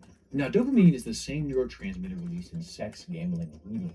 The release of dopamine drives addiction. This is all shocking to you, I can tell. All jokes aside, it's easy to point out social media as the culprit here. I mean, after all, if a side effect of using it is decreased working memory capacity, impaired cognitive control, and challenges in maintaining focus, then yeah, I think we can say with confidence that this is a massive factor behind that decline. In fact, if we plot the rise of social media against the decline in strategy as a motivation to play games, it's easy to point at it and go, but I think what this misses out on is the way games themselves are designed these days. Because after all, some games can become addicting for the same reason as social media. Take Monster Hunter Wilds, for example. No, thank I had you. never played one of these before, but I had so much fun playing this one. Wilds? And it does, in fact, require strategy to take down many of these monsters. But what kept me coming back was not that strategy or that story, it was the gameplay loop of fight a monster, get materials, make new weapons and armor. Fight a monster, get materials, make new weapons and armor. Fight a monster, get materials, get mad because my friend got a plate and I didn't, finally get a plate, and then get new weapons and armor. This constant and immediate presence of a new reward created this almost Skinner box where I was just going back in over and over and over to give my brain a fresh Elmo tickle. The gameplay loop is an endless spiraling staircase of fresh feedback. And that's fine. Many games want you spamming Blizzard, so long as you're enjoying yourself, and I unquestionably was. But games with this design philosophy, I'd argue, scratch the same itch social media often does. They constantly give you immediate feedback for your actions, and then quickly give you a new reward to then focus on. Strategy games, of course, give you feedback and rewards as well, but because of the inherent nature of long-term strategy, these things must be delayed. Again, not a bad thing, but much harder to keep focus on if you're used to that instant gratification. And this is something that clinical neuropsychologist Dr. Russell Barkley stresses is extremely important to keep in mind for children with ADHD. He says that the reason challenging homework is such a struggle for kids, whereas challenging video games can keep them engaged for hours, is because the video game provides external, continuous, 100% consequences for interacting with it, and the homework does nothing. When a problem is solved on a sheet of paper, nothing happens. The consequences are delayed, and therein lies the trouble. Now, he's obviously speaking about those with ADHD, but by definition, one of the diagnosing criteria according to the DSM-5-TR is difficulty sustaining attention in tasks or play activity. So when it comes to how genres keep our attention, clearly strategy is going to struggle the most, and it's not just social media that's molding our focus. It's also modern, tight, rapidly rewarding gameplay loops. It's also, frankly, the rise in technology and distractions in today's society. On the APA's Speaking of Psychology podcast, Dr. Gloria Mark outlined some research she and colleagues performed where they would measure people's length on certain activities at work. Every time a participant swapped between Word to email to another task, they would mark how long that participant stayed on that task. So back in 2004, we found the average attention span on any screen to be 2.5 minutes on average. Throughout the years, it became shorter. So around 2012, we found it to be 75 seconds. This is with logging techniques. This is an average. And then in the last 5-6 years, we found it to average about 47 seconds. And others have replicated this result within a few seconds. So it seems to be quite robust. Through all of this research, we can probably say with confidence that our attention spans as a society are shrinking. And furthermore, modern game design, social media, and the rise of technology are factors. We can't necessarily prove they're causing it, but we also can't prove that Tom Brady was. So, but for the same reasons, we can also say that strategy as a motivation to play games is also dropping. We just can't prove why. Correlation with all of these other factors is not causation. So no matter where this discussion takes us, it's unlikely we will find a definitive answer, which is what makes it such an elusive topic and why I'm so interested in what you have to say in the comments. But one other piece of data that I think we simply have to consider is the genre of strategy games itself. Because as I consider the titles that are on my feed, on my backlog, talked about in my comment section, typed up on Twitter, expected in some of these big but wait, we have one more announcement spots at the end of presentations. It is almost never a strategy game. And when it is, people get pissy about it on Twitter. This is obviously anecdotal, but just to open this up, could it be that it's not the motivation that's dying, but the genre? To answer this, I asked Quantic if they had any data on how often strategy games were released in the past 20 years. And by using the Internet Game Database and filtering out games that hadn't been mentioned at least 20 times in their survey, effectively removing game demos and placeholder games on Steam that hadn't been released or that practically no one has played, they were able to produce a list of over 15,000 games with genre and release year included. And if you plot how many strategy games have been released over the past 20 years, you sort of see this shape, a steady rise in the first decade, followed by a slight tapering off in the second. And at first glance, you might go, okay, that tapering off means something. The genre is falling off some. But if you do the same thing with games of all genres, you find almost the exact same shape. What you're looking at is not something unique to strategy, but just the rise in popularity and creation of games in the first decade, followed by a normal fluctuation in the second, 312 with Rock and Crusher. frankly, some slight drop-off in game production after COVID, which is to be expected. But I think the fact that the strategy genre doesn't see some unique... I need to carry a drop-off stack either of pickaxes is and a incredibly stack of telling. sickles and a Clearly, stack of there's something more going on than just the genre's health. Plus, another reason I don't want to hatchets. slow too deeply into this chasm is that the IGDB tags strategy with more than just games like Frostpunk or Civ or XCOM. It also tags things like Solitaire, which is technically true, I suppose, but like, is Angry Birds really a strategy game? Is Catherine a strategy game? So this angle is tough to approach from, which is why I mentioned those anecdotes earlier. Yeah. While the data What does does gaming seem mean suggest to all the of us? opposite, It's a strategy games huge don't thing. feel like the big main eventer that maybe they once were. Just because I play a game too much, Enter a does game it like make my The opinion Latcher. about games any IGDB valid or less tags valid? it as No. strategy, Hey, it's so Humashu the Steam, Torrent. By nature, it does Fucking sweet. unquestionably delay its rewards Got the and pop right away. consequences, and yet our attention spans and our potential overall sleepiness for the strategy genre was not enough to keep this game from exploding onto the scene. The same could be said of Baldur's Gate 3, which again, while is not a pure strategy title because of all the other things the game lets you do, does in fact have a slower, more strategic combat system. And this leads into my final thoughts on this and what I think is happening here. Yes, in my opinion, our attention spans have taken a blow. And this is clear not just in the data around social media and technology, but also our most common motivation for playing games: completion. The fact that strategy has dropped as dramatically as it has, while completion remains the #1 motivation, suggests to me that we tend to be most interested in that feedback. That we are often far more captivated by the prize than the process. It is my educated guess that this might be the biggest way gamers have changed in the past decade. This is what I think the decline is ultimately illustrating. But I don't think that this is killing the genre of strategy. In fact, it might have resulted in its reincarnation. Because while the conversations around pure strategy titles aren't as loud as those around Game of the Year contenders or presentation main eventers, the strategy aspect of games is reappearing in different genres. It's being packaged with story, with character customization, with action-based reactions, with social elements, and decisions matter. Don't get me wrong, the core strategy titles are still around and are still massively popular in their own spheres, but I think there is a reason that games with strategy that aren't purely strategy are doing so well. And the IDGB data aligns with this. Genres are becoming muddier, and I think it's in that people's why gets a little lost. I have been consistently recommended and subsequently bounced off of XCOM so many times. Why? But you take that same strategy-based combat and wrap it up in the anime style, decisions matter, fantasy setting, dating sim, and sweeping orchestral music, then tie it all up with a little bow, I will play Fire Emblem every single time. Smash cut to the comments telling me why I need to play XCOM. To me, feeding strategy to the modern gamer is like feeding broccoli to a toddler. You might have trouble getting them to eat it plain, but if you sneak it into other recipes, they'll love it and not even realize they're eating it.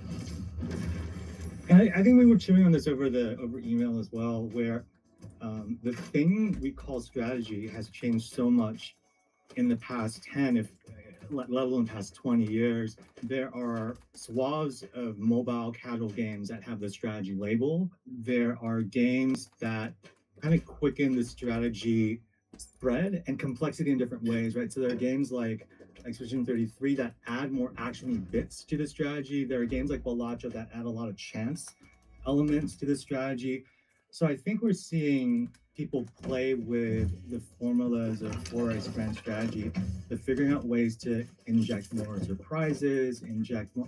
I don't know if you were playing Hearthstone when it first came out versus when they slowly Oh, I loved introduced Hearthstone when more it and first more hit. chaotic chance It was elements so into the good. game. Yeah. The game felt more casual, but it was also more surprising when you played it, and Competitive. It appeals to different kinds of players. So I think we're seeing that kind of play and diversification in the gaming mechanics around strategy as well. And I know strategy purists and turn-based combat purists will look at these points as a eulogy for their favorite genre. If we make these hybrid games the new norm, it could destroy what they love most about their favorite games, and that's completely fair. But maybe in the long term, it'll revive the population's interest in strategy. I know when Expedition 33 dropped, it was polarizing for this reason. Keep your FromSoft out of my Squaresoft, right? But how quickly we forget where all of that inspiration came from. RPGs have had these quick-time elements before, and this didn't ruin traditional turn-based combat. Plus, you can't deny how this particular style was so much more appealing to the typical non-RPG player. Because again, it smothered that broccoli in melty cheese and ranch. Is that a bad thing? Well, that's for you to decide. But before you do, you might be interested to see this. I asked Quantic if they had any more recent data, since right here at the end of the strategy decline, there seems to be the beginning of an upswing, and sure enough, for the first time in 10 years, there was an increase in strategy motivation. And if you plot the release of some of these popular games with strategy aspects to them, you can see how perhaps they are reigniting people's interest in that component of gaming. So, if you hated the parry system in Expedition 33 because you're a traditionalist, if you wish people would try a real strategy game, maybe because of the genres blurring and mingling a little, they will. Maybe you have to appreciate your own music first before you can appreciate your dad's. Maybe because developers weren't afraid to experiment a little, we might stumble upon a new why we play.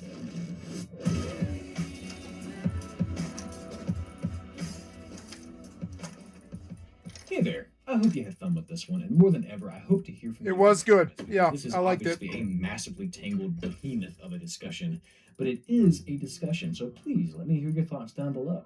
Oh, and if you decide to go take that quiz for Quantic to get your gamer type, please don't spam how much you love strategy in the responses to save this curve. No researcher ever wants demand characteristics, so answer honestly and learn something about yourself.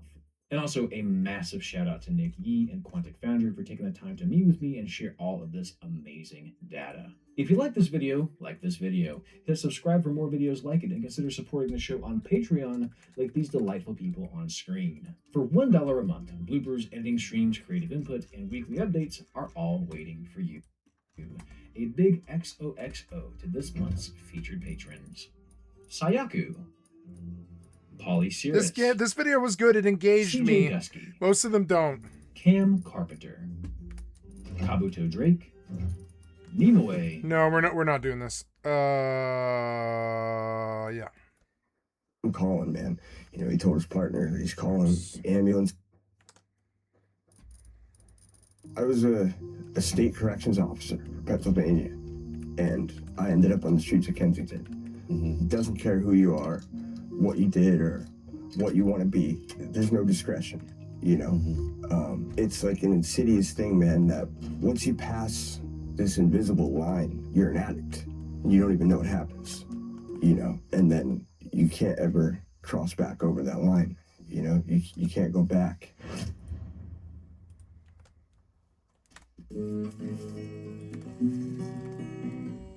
We're gonna stay alive, baby. Doesn't matter what we lose. Fuck, man. Hi, everyone. My name is Bud Rodney. We met a few years ago when I was in Kensington. I was there with my girlfriend for 5.5 years, and we were addicted to trank. That addiction ultimately led me to the loss of both of my feet to frostbite, and I'm in recovery now, and this is part of my story.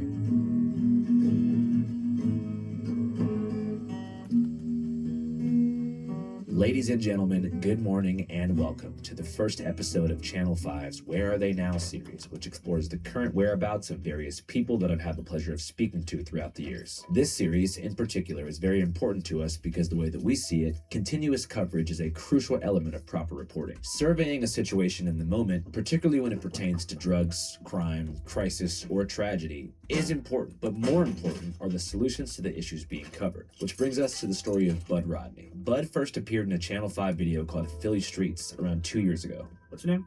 Bud, How long you been out here? almost 4 years. You got any plans getting off the streets? Yeah, I do. If I'm being truthful, I'm probably gonna have to get arrested to stop, But when I do get arrested, it's at that point, I'd like to move forward into sobriety. One of the dominant themes in that report regarded the adverse health effects of a newly circulated drug called xylazine, aka Trank, a cheap animal tranquilizer used by local drug dealers to enhance the strength of fentanyl. So xylazine is like a tranquilizer, not made for human consumption. It's made for animals. That's made it into the drug supply. I mean, it's been here for 6 years, but we're seeing it a lot more now. Unique about Trank is its ability to wreak havoc on the human body, particularly if veins were missed during injection. It was common, as we saw in Kensington, for Trank addicts to have lost limbs due to long-term usage. And I've been told that many of the people that I spoke to down in Philly have passed away since the interviews were conducted. But Bud made it out, and his story is one I'll never forget. Making it out! Making it out alive! I made it out alive! Since I've been down there, I left in February. But how long since we saw each other? I left in January of We saw each 2015. I was on the streets In until 22. 2023. So 15 until 22. I think sometime in the summer of 2023. These wounds, they don't heal, man. I've had this on my leg for like over a year. Over a year, same size, man. Have you attempted to get any like health care for it? Nothing official, but I do take care of it, Hi, Mom, I'm okay. Love you. Thanks, man. I appreciate it. I wish you the best, man. Thanks for talking to us. Yeah, thanks, bro. What was your last name? It's Rodney. Thanks, bro. I appreciate it. I didn't even know who you were at first. After the fact, I realized I was like, I know the dude from somewhere. I've seen your stuff before, but on the street, in the haze, I was like, yeah, it's just another guy wants to do an interview. A couple people down there do that. There's Phases of Kensington. He does that, Frank, and he just gets people's stories. But what I like about him, same as you, is it's all under consent. Do you want to do this? If you do, you're welcome to. If not, I'm not going to film you.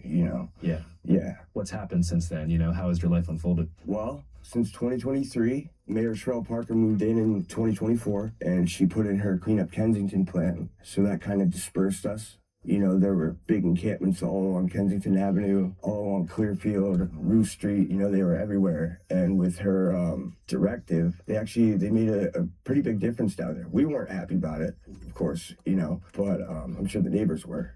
When that happened, we started getting bounced around, and it was really like a war of attrition, They'd move us from one corner back to the other one, back and forth every day, all day long, till they're just trying to wear us out. So from K&A, you had people that moved over towards like G and Potter.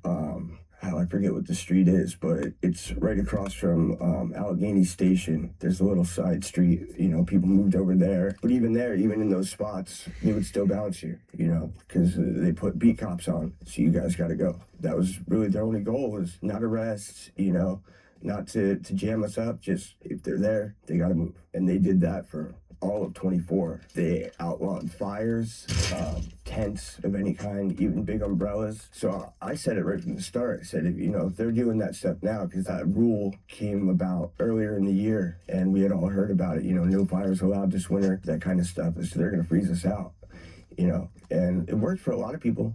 Shit worked for me, Yeah. In what sense? Got frostbite and lost my feet. Yeah. That was in December. Actually, I guess really January, but it really started in December. So what happened is my kidneys started to fail right? So my face was swelling up like crazy.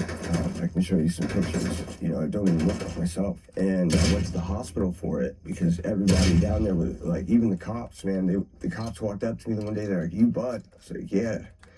"Why?" You know, and they're like, "People are worried about you. Like, the people on the cameras are watching, like, they think you're gonna die. Your mom's looking for you." You know, I guess word had gotten around. Because they have cameras in Philly. So I know where he was, and I look at the cameras. And then when I talked to him, he'd look at the camera knowing that I was watching him. Of course, we went down, and they were bad. It was bad. It was bad. You're not supposed to be here.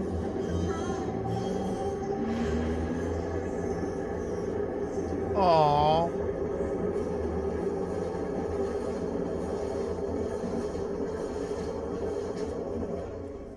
But if he didn't lose his legs, he would not be with us right now. He was so full of infection. He wouldn't have made it. He had been gone. He'd been gone months ago. There was just no way his body was done. His mind wasn't done, but his body was done. His body could not take anymore. You know, they asked me to go to the hospital. I said, "No, I'm not going. I'm not going." It even went so far as a cop actually offered me money. He's like, "Do you need money to get well or something so that you'll go?" I was like, "I appreciate the offer, but no." And that went on for a couple of weeks. It got to the point where I couldn't even open my eyes. I had to like pry my eyes open to see they were so swollen shut from my body retaining water, which I found out shortly after when I went to the hospital is called xylazine-induced nephrotic syndrome. So nephrotic syndrome is a kidney disease where your body doesn't process proteins in the proper way. It causes water retention and it essentially is poisoning your body. You know, you can't process toxins. So I went to the hospital. Yeah, I feel like that happened to me. They didn't give up on it. Every time they saw me, "You ready to go?" "Yeah, you're ready to go." So I ate crappy food for the 7 years that I was on the street, like sandwiches and ramen and sandwiches from 7-Eleven with chips and soda and shit like this. And it was a terrible, terrible diet. And it absolutely caused me to have a gluten allergy. And I developed what's called celiac disease. None of the doctors thought it was like legit at first, but they all began to understand that when they cut out my wheat, if they cut the wheat out of my diet. Now, I always had this. I always had celiac disease, but my body was so strong that most of the time I didn't know, you know, that I had an allergy to wheat. And, you know, I thought it was just pimples. I would break out in hives, and I was like, oh, I have had pimples all my life. It doesn't really make sense that I've had pimples all my life. I'm 35, but I'm covered in pimples.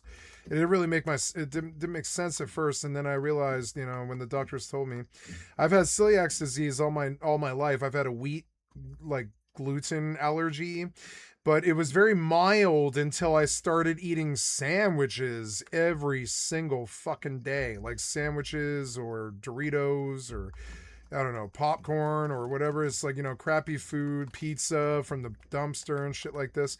Lots of bread. And that is, in that turn, what was a mild wheat allergy into a full-blown terrible case of celiac that was killing me and causing me to drown in my own bile. And it took them 2 years of trying to figure out what it was, and then they finally figured it out, and it took a while too. I should have brought a compass. I don't know where this body is at all. I gotta go get a compass.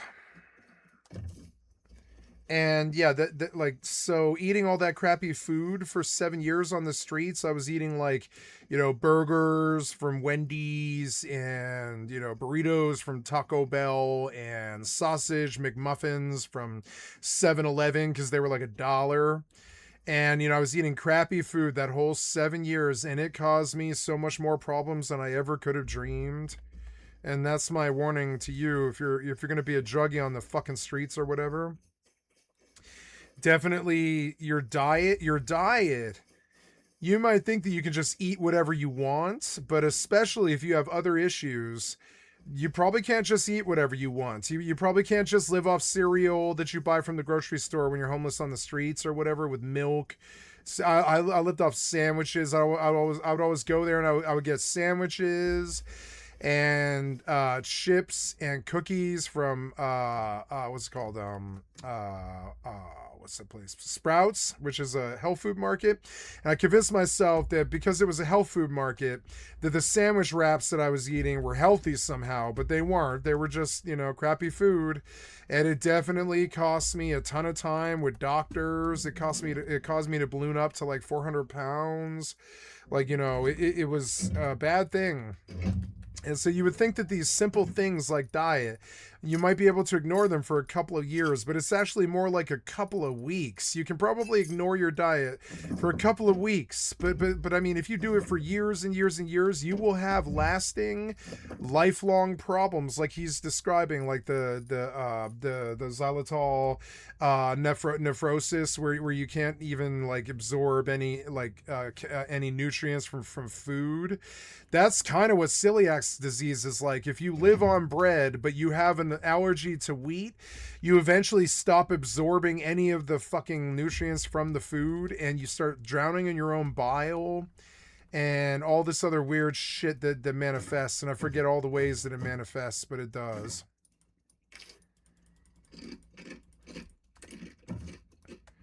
And yeah. That's cool. When you put the food on the fire, it like shows it now, which is cool. I want to go upstairs and build, I guess.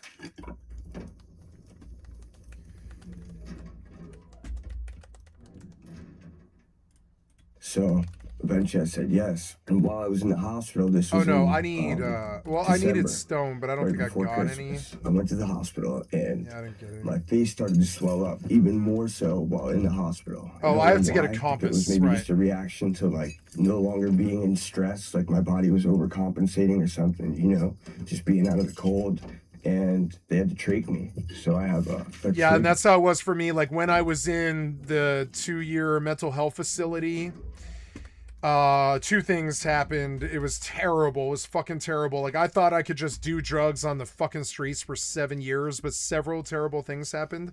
My terrible diet eviscerated my fucking gluten allergy into a full-blown terrible like diagnosis of celiac disease.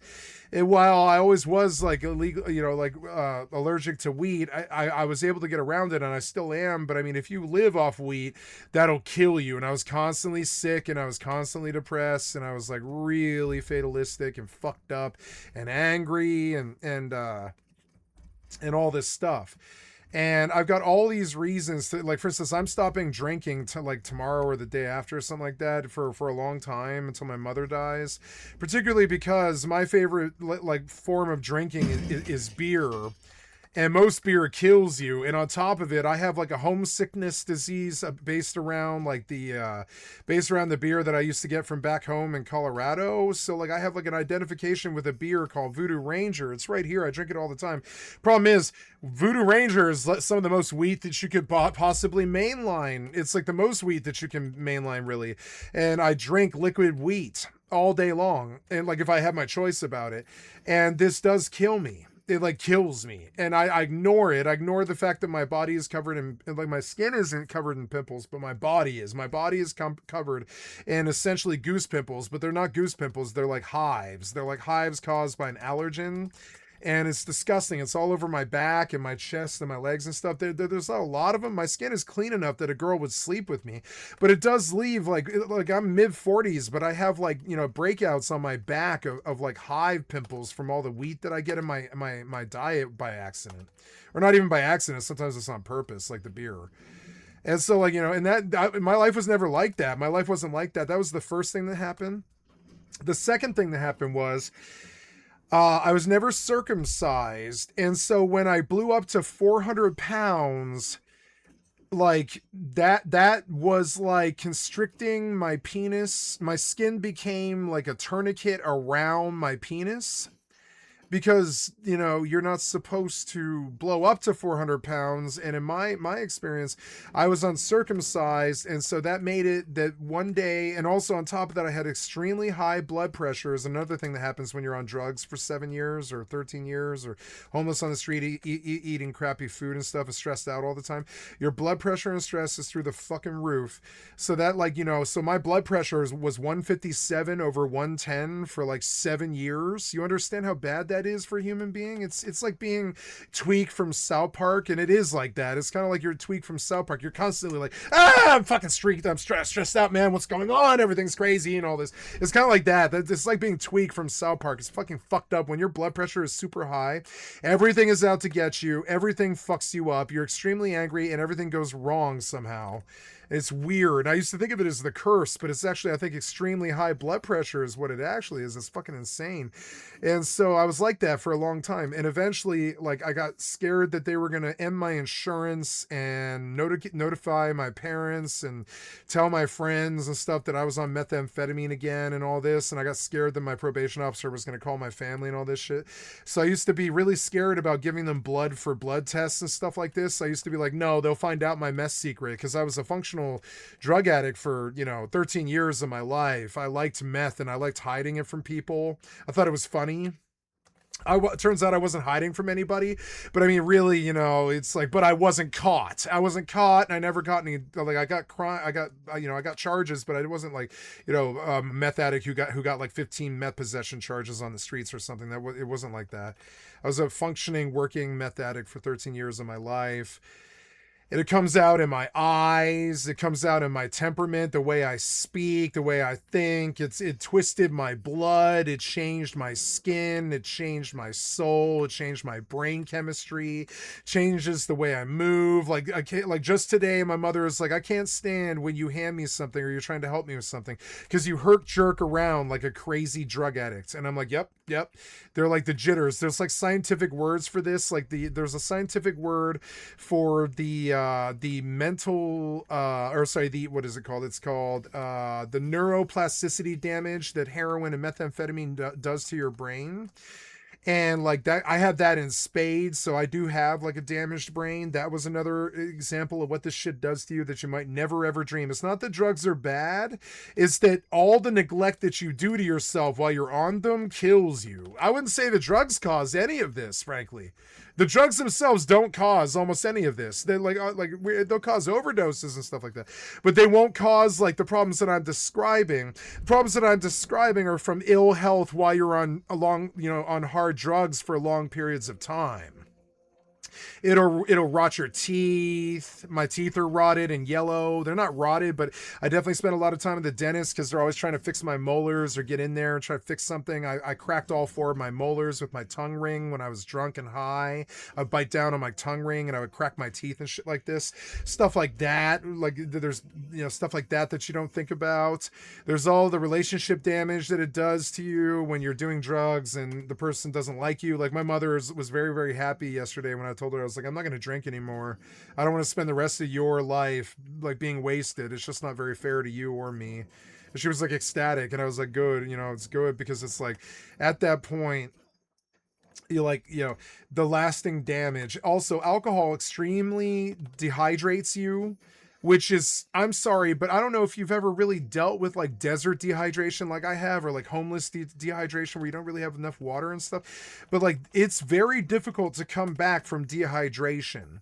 It actually takes like chugging electrolytes and fucking water for like days. It takes like chugging water and electrolytes and Gatorade and shit like that for like 2 days to come back from drinking half a handle of vodka.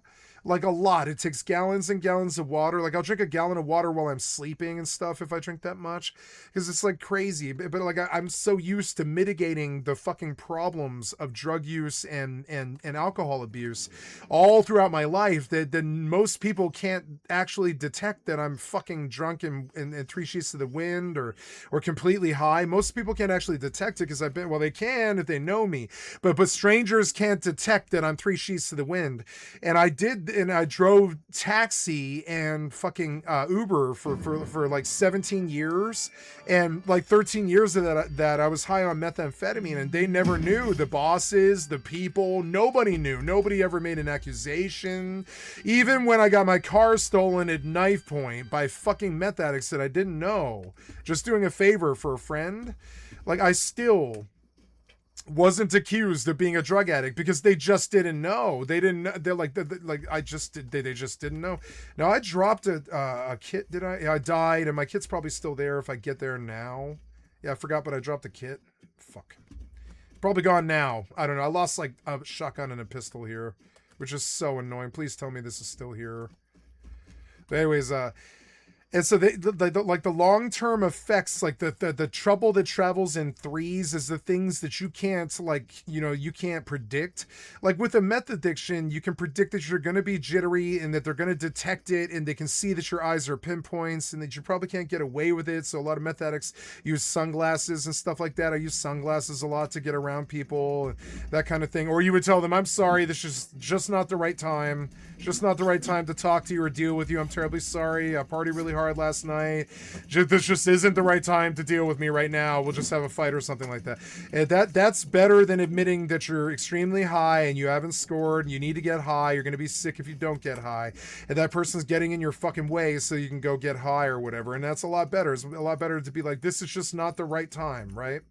Fuck. I think I dropped the revolver, which is really bad. Put on my weapons and turn on my flashlight and actually go recover this. Oh, it's a scarecrow. Where is he?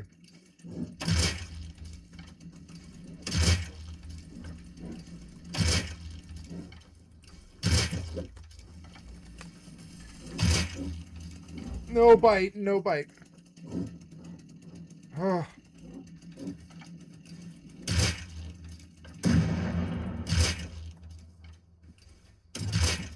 Oh God, go! Go, go, go. There's so many runners. It's nighttime and there's like 5 times as many runners. I don't know if I'm going to get this. We'll see, but I'm on my way back. If I catch that bite, I'm definitely not getting it. Anyways, so... Yeah, and so, like, you know, it's the trouble that travels in threes. You know you're a meth addict. You know you're jittery. You know you can't hide. You know you probably can't work because they're going to detect it. They know that you don't sleep if they hang around you at all. Like, that was the biggest problem that I had, is anybody that hung around me knew that like, you know, that I didn't sleep. I just don't sleep. Most of the time I don't, like, if I'm on drugs or I'm hanging around people like that or I'm living that lifestyle and stuff, I just plain don't sleep. I'll admit it. I just plain don't fucking sleep. I don't know why. I mean, I don't know why. Oh. Maybe I left the revolver. Oh yeah, I did. I didn't have a revolver because I don't have any bullets. I don't think I brought a revolver.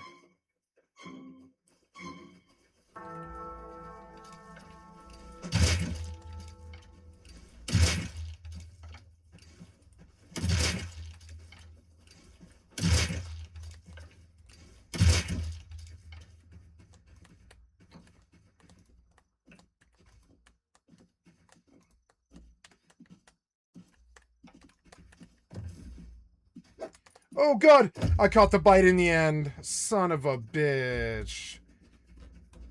Well, I'll probably make it home at least. Whatever. Yeah, so at least I recovered. So, and like, so his trachea and his legs and all that stuff, none of that stuff is caused by trank. None of it is.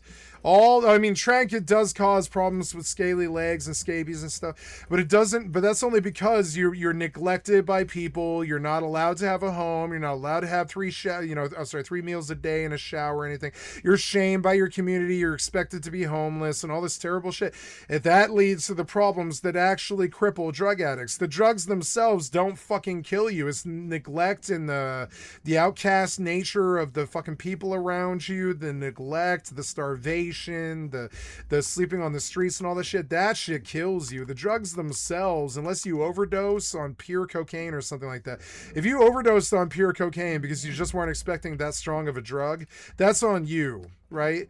But I mean, like, dying on the streets of Trank isn't on you as a drug addict, not really. That's all of the problems that other people fucking, like, forced on you. Look, I got an award just for playing. It was 2,500 stone, which I actually really needed. Fucking sweet. I actually really needed that.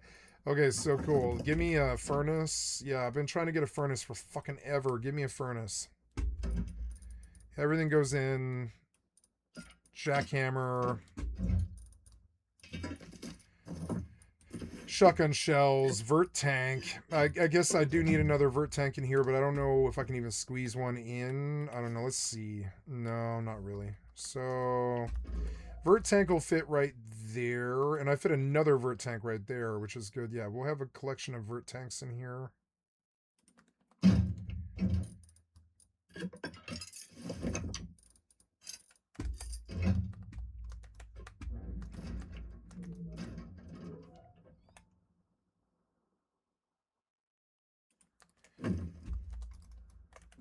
Good. Now I want to build. Oh, wait, no. I guess I have to open the door. Yeah, I have to open the door. Now I want to build.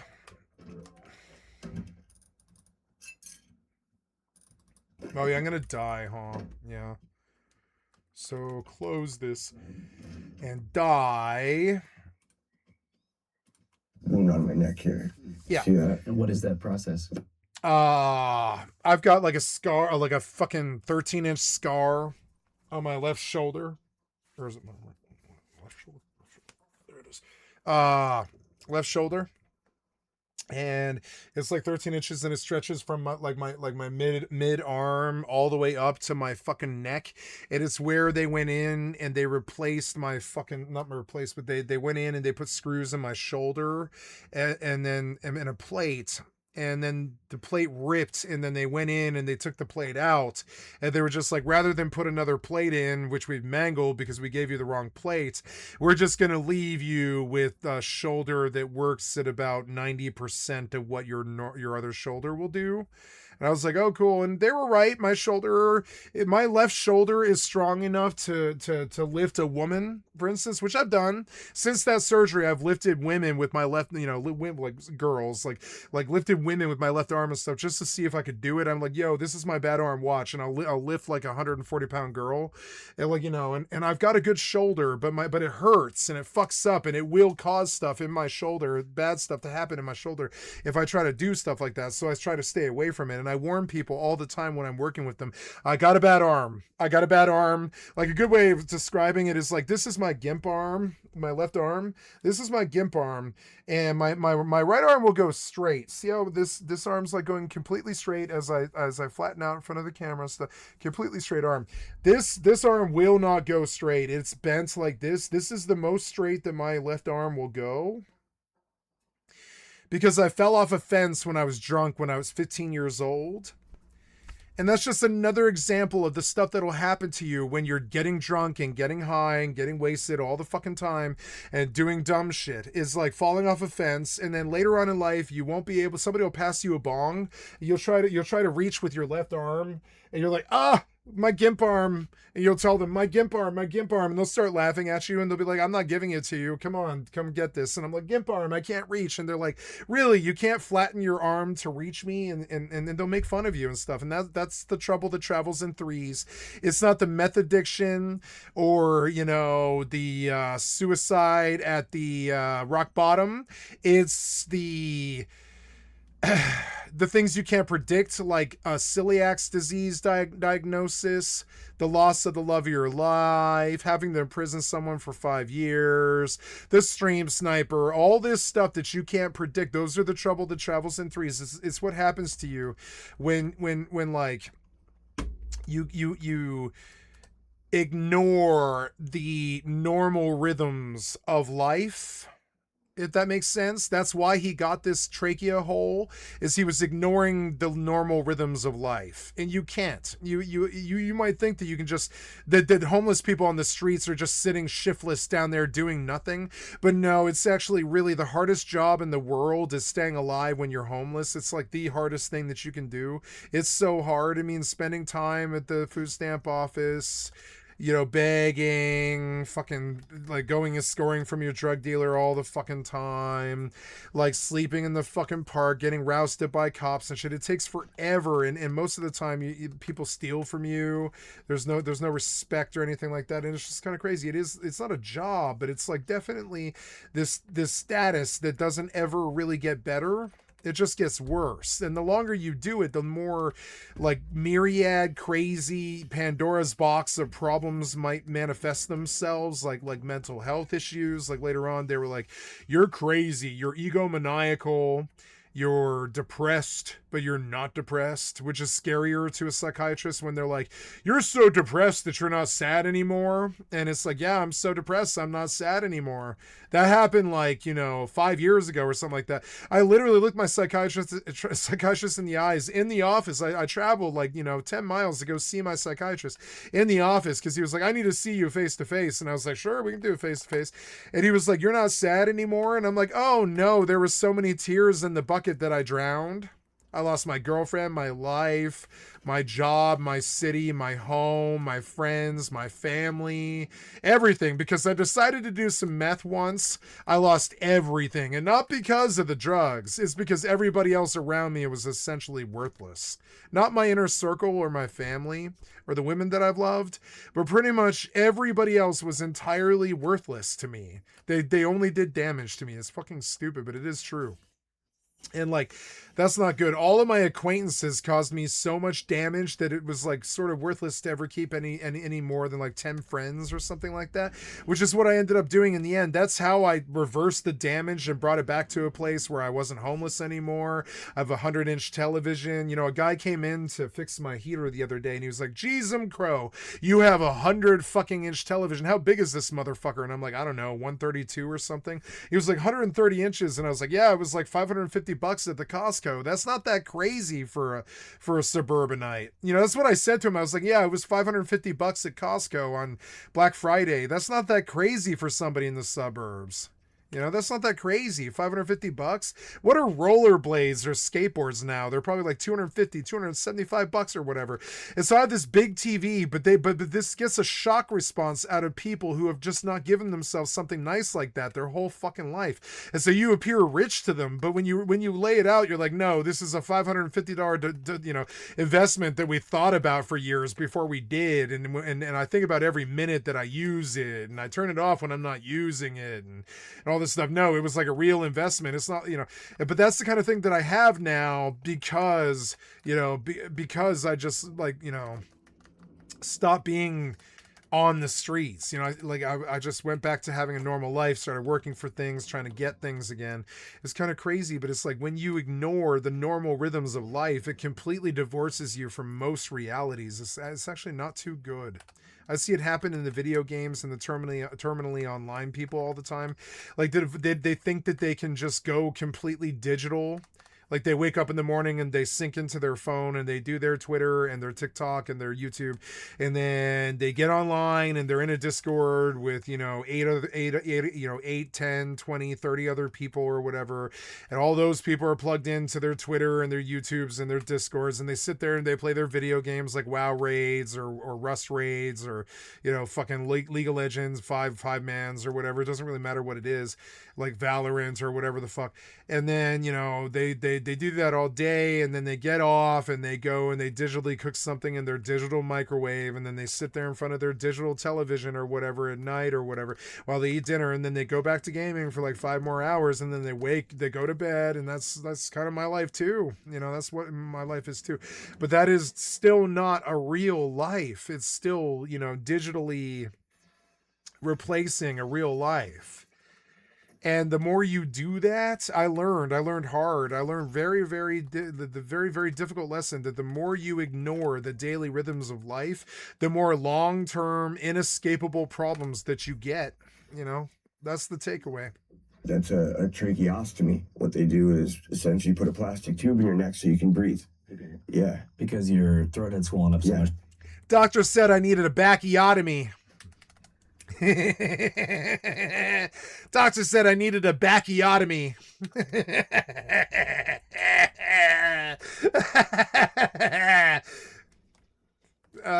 Young Dave Chappelle was so goddamn giftedly funny.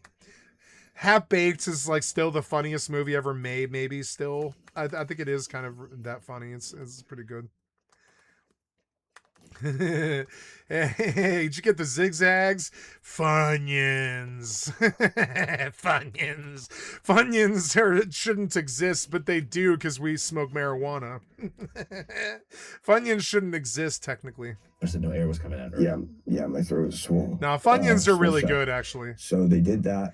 But if you think about it, it's essentially it's like breaded, fried, and then dehydrated, like, you know, or whatever they do to make chips like that. The puffs, you know, the puffs, it's like dehydrated puffs.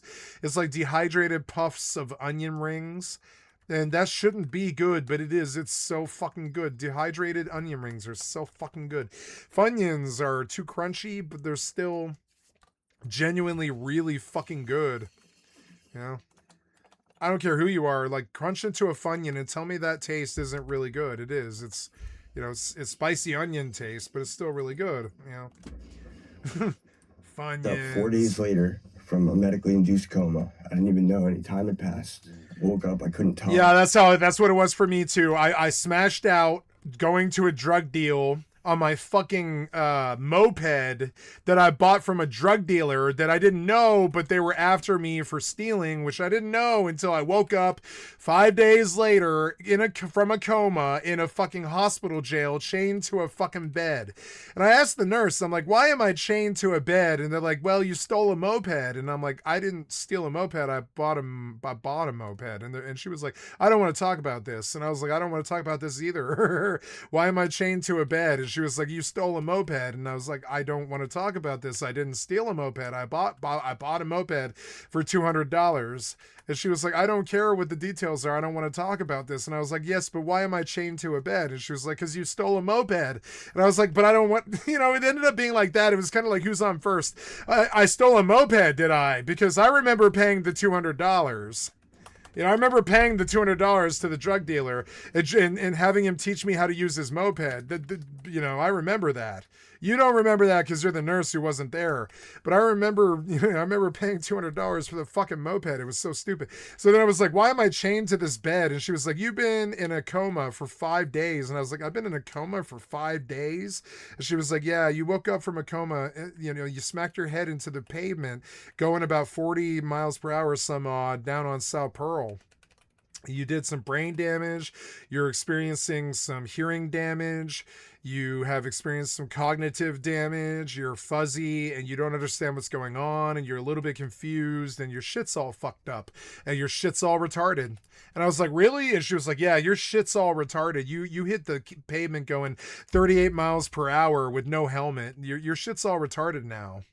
And I was like, really? My shit's all retarded now for the rest of my life? And she was like, yeah, you're going to have some hearing issues and some, you know, some brain damage issues. You probably will have definitely have some memory issues. You've got a concussion. You know, we had to stop the bleeding and stuff and all this other stuff. And you do have some brain damage and you are and it's definitely manifesting in the way that you're slurring while you talk to me and shit like this. And I was like, oh, okay. So then, you know, I woke up there and I was there for a couple of days and then they told me that they were after me for stealing a fucking moped. They forced me while I was in a fucking hospital gown to go to fucking court from hospital to try to prosecute me for Grand Theft Auto on a $200 moped. At that point, my mother stepped in and she was like, oh no, here's the blue book on the moped. This will destroy the case. And she was right. She was like, I can't help you. I don't live in the same state. I can't pay for a lawyer. I have no money, but here's the blue book on the moped. If you show this to a judge, he's not going to put you in federal prison. And I was like, really? And she was like, yeah, you know, and that was the case. She was right. When I showed the blue book of the fucking moped, I was like, I paid $200 to a drug drug dealer who won't come forward to admit that he sold me the fucking moped or whatever, and all this crazy shit. It was just insane. And I was like, well, here's the blue book on the moped. I would like to pay the court $500 and let this, and pay the victim $200 and walk away. That's what I said in court. I was like, I would like to pay the victim his $200. He got his moped back too. They brought him his moped back. It's not like it's not here. He's got his moped back now or whatever. Apparently somebody stole a moped from him and it ended up in this drug dealer's fucking house. I bought it from a drug dealer when he mentioned that he had a moped for $200. I was like, I haven't had a vehicle in 7 years. I'll buy a moped for $200. Yeah. Is there any questions or anything? He's like, no, the dealer was like, no questions asked. And I was like, okay, no questions asked. Right. There's no title or deed. He was like, yeah, if you get pulled over, it's on you. And I was like, okay, sure. For $200, what the fuck do I care? It's better than walking. And it was better than walking. I got my ass off the streets. Using that moped, I did a bunch of drug deals and got my ass off the fucking streets. It was good. It was the best thing that had ever happened to me, but they tried to push a 10-year, or whatever, it was like a probation violation on a Grand Theft Auto charge. They were like 7 to 10 years for this motherfucker. And that was even before the possession charges that happened 6 months later. I got pulled over on motherfucking, what was it? It was like out there in Arvada. I got pulled over on motherfucking, what was it? I think it wasn't Wadsworth. It's the one that's further. It was Kipling. I was like speeding on 6th and Kipling. I was speeding on 6th and Kipling. I've been up for 6 solid days just slinging meth. And at that point I dug myself up off the streets and I was making a lot of money. Like sometimes like, $1,200, $1,800, $2,000 a day or something like that. I've been up for 6 days because I was a meth dealer and I was crazy, just crazy. And the cop pulled me over and he was like, can I search your car? You seem kind of weird. And I was like, yeah, go right ahead. And he was like, really? And I was like, yeah, go right ahead. There's nothing there, man. And he was like, oh, okay, cool. And he did. He searched the car. And he was like, well, it took me a while. It took me about, he was gone for a while. He was gone for like 25 minutes. He was like, I was convinced you had something. So I searched and searched and searched. And he was like, I finally found it. It was up there in your rear view window. You had less than a gram of methamphetamine and less than a gram of heroin. And I was like, yeah, well, I wasn't like, yeah, I was like, oh, really? And he was like, yeah, I found meth and heroin in your fucking rear view mirror in packets. And I was like, great. And he was like, why did you let me search you? I was like, well, because my ex-girlfriend probably left those drugs in my car like 7 months ago. And I didn't know they were just sitting there for like a year. And he was like, really? I believe you. I would never forget what he said. He was like, I believe you. I was like, yeah, I wouldn't have let you search my fucking car. I would have been like, go get a warrant, you fucking pig fucker. I told him right to his face. I wouldn't have given you I wouldn't let you search my car if I knew there was drugs there. And he was like, I believe you. I'm going to help you. And so they sat down with me and they were like, this is a fucking bad fuck up for you. You got probation violation. You're fucking going up shit creek for some kind of mandatory minimum sentencing. And I was like, oh, well, can I roll on somebody or get out of this somehow? And they're like, yeah, that's why we're here. We're here to see if you'll give somebody up or roll or do something to see what we can get out of you.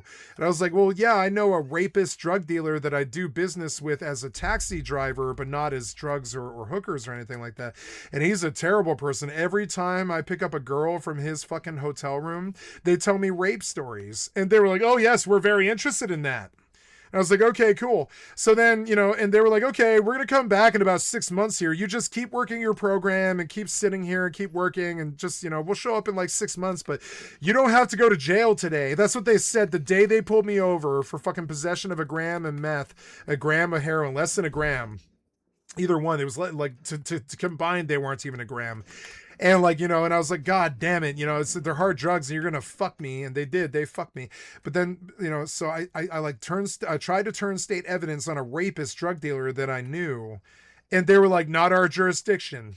6 months later, they were like, show up and talk to us at the fucking donut shop. And we did. Cops asked me to meet them at the donut shop. Voodoo Donuts. It was crazy. It wasn't Voodoo Donuts, but it was across the street from that, the Burger King. And they were like, yeah, I get in the car at Burger King and I'm terrified because there's 2 detectives and me and a fucking recorder. And they're like, here's like 400 pages of fucking shit that you've got to sign so you can be a fucking CI. And I'm like, okay. And I start doing it, and I sign all of it, sit there for 45 minutes in a car, freezing ass cold. It's like, 5 degrees out, and these guys are sitting in the car. They're not saying anything. At the end of the signing all of the documents, they're like, okay, tell us what you know. And I'm like, yeah, there's this crazy rapist drug dealer up there at fucking 40th and Colorado Boulevard at the fucking Sheridan.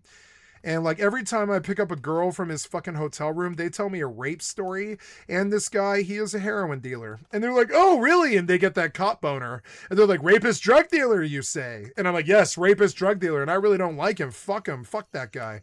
And they're like, oh, you're speaking my language. And they were like, 40th in Colorado? And I was like, yeah, 40th in Colorado. And the guy looked at me. He looked at his friend, and they shake their heads. And they're like, get the fuck out of my car, piece of shit. Deal with your sentence, asshole. Verbatim. That's what they said. They were like, get the fuck out of my fucking car now. We're shredding this paperwork. He ripped it in half. He ripped it in half. He was like, get the fuck out of my car, asshole. And I was like, why? What did I do? I'm sorry. South Park Randy response. I was like, what did I do? I thought I was an American trying to turn in a rapist and a drug dealer. And they were like, nah, it's out of our jurisdiction, asshole. You got pulled over in Arvada. We're Arvada cops. You're talking about Aurora. And I was like, really? So then, and they were like, well, yeah, go drop a dime on him, but do it to Aurora cops. They were like, yeah, turn this asshole in, go tell Aurora. They were like, go tell Aurora, but we can't. They were like, we can't help you. Fuck you. Deal with your fucking sentence, which I did. I dealt with that sentence. It fucking fucked me. It cost me 20 grand and, fucking 5 years of my life, 5 years of probation and shit. They fucked me on that fucking charge. It was so fucking annoying. I try, and this is what happens when you think that you can bail yourself out with your own intelligence or whatever. The humans will step in, and their own fucking retardation will absolutely block you from whatever it is you think that you're going to pull off, like selling out a drug dealer to get out of a minor possession charge. Doesn't matter. The cops are so goddamn incompetent. They don't care about the rapist that's 4 miles away. Not their jurisdiction. I was thirsty. Can't have water because you can't have water because you can't absorb it. So that's like drowning. The water doesn't actually go into your blood. So you have to learn how to swallow again. Mm-hmm. So, I'm like, I'm thirsty, I couldn't talk. Thirsty, I gotta talk. Like, you can't have anything. They give me a sponge, They'll give you a sponge in your mouth. Water dipped on it, and I can only have that like every couple of hours. Yep. Yeah, it was rough. It was bad. I was sick when I woke up because they were giving me the bare that's what I look like. There, that's exactly what I looked like the day I woke up in the hospital jail, and they were like, we want you for 10 years mandatory minimum sentencing on a Grand Theft Auto charge, And we're like, what? I was like, what? I haven't driven a car in 7 years. What the fuck? Or, not 7 years, but, like 7 months or something. I was like, I haven't driven a car in years and years. What are you talking about? They're like, Grand Theft Auto for a fucking moped. And I was like, well, yeah, I'm sure the moped was stolen, but I didn't steal it. I asked him to call my mom. I could be like, I don't want to say. I was like, you ever received stolen goods before? And the guy's like, no. And I was like, well, yeah, somebody offers to sell you something really good, like a vehicle for $200, you fucking take it if you've got nothing to lose. If you're on the fucking streets and you have a drug addiction, you're fucking fucked up and you're facing 10 years mandatory minimum sentencing, and even your own family can't verbalize that. They can't understand that you're facing, they still can't. My family still can't understand that I spent 10 of the last 17 years in fear of my life over a 10-year mandatory minimum sentencing charge over probation violation due to a possession of less than a gram of methamphetamine and less than a gram of heroin. And so that's how I lived my life. That's why I became a drug dealer. It's just fucking crazy. They held 10 years over my head. They were like, mandatory minimum sentencing. You'll be fucked and you'll be in fucking Denver County for 10 years. Or someplace worse, like motherfucking Arapahoe County. Or Arapahoe's worse. Or where I was busted, which is the worst goddamn county in the fucking world, Jefferson County. I got fucking busted in Jeffco. Jeffco's worse because that's only rich people. So another thing about being a drug addict, drug dealer, drug person that fucks up and screws up and falls down to the streets or whatever, don't ever fuck around in rich neighborhoods, because those prosecutors, They will put their finger on the fucking scale. They were like, you got busted for less than a gram of heroin and less than a gram of methamphetamine. But it is a probation violation. So even though it's only less than a gram combined of drugs or whatever, we're going to fuck you for 10 years mandatory minimum sentencing on a probation violation because you broke a promise. And I was like, what drug addict doesn't ever break a promise? You want to hold 10 years over my fucking head? And they looked me in the eyes, like both the prosecutor and my lawyer, and they're like, yes, they're gonna fuck you for 10 years mandatory minimum sentencing in Jefferson fucking County for less than a possession of a gram of methamphetamine and a gram of heroin. And like, you know, and I was like, oh. You know, when I realized it, I was like, oh, when I started crying, I was like, you guys are going to fuck me for less than a gram, 10 years? And they were like, yeah, you fucking idiot. You're going to do 10 years for less than a gram. And I was like, no, I won't. I'll blow up this goddamn courthouse first. And they were like, well, before we start talking about that, let's talk about appeals and all this stuff. And they're like, it's COVID right now. So we're telling you right now that it's going to be 18 months before you're back on our docket again. And they're like, talk to us in 18 months. They were helpful to me. They were like, talk to us in 18 months.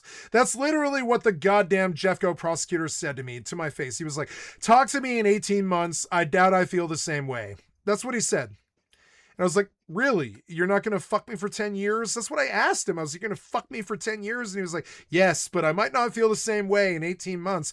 Let COVID pass first. And he was right. At the end of COVID, he was like, no, you cannot have a jail cell.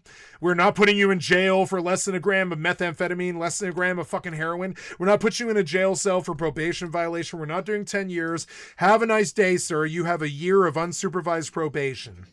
But remember, the last time I saw them, they were like, yes, prepare to clench your cheeks for 10 years of fucking federal prison. No reduction, nothing.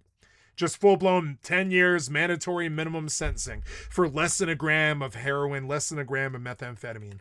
I have more reason than most people to hate orcs and pigs, you know? I really do. I really hate them, you understand? This guy knows. That I'm a jerk. Yeah, I'm a jerk. I would say I'm a jerk. I sold drugs. I fucked up in my community. I was driving around high for 6 days straight without sleeping and shit like this. I done fucked up. I deserve jail. But when it came to it, I expected like a sentence of like 3 months or something. They were like 10 years. And I was like, I'll blow this goddamn courthouse up. Every time they mentioned that, I was like, I'll blow this courthouse up. For what? Probation on a stolen $200 moped. Because I had possession of less than a gram of meth and heroin. You want to fuck me for 10 years? What's the damage on that? It's like $200 on a moped and half a gram of meth and half a gram of heroin. What's that? That's like $70 or something like that. And whatever your weird fucking societal hangups are about fucking hard drugs or whatever, you piece of shit fascists. And I would say this shit to their fucking face and they look me in the eyes and I'm like, yeah, I'll blow up your goddamn courthouse if you try that. Like right to their fucking face. I was like, nah, this is a $70 drug charge. You're threatening me with 10 years. If you do that, I will tear down your prison from the inside.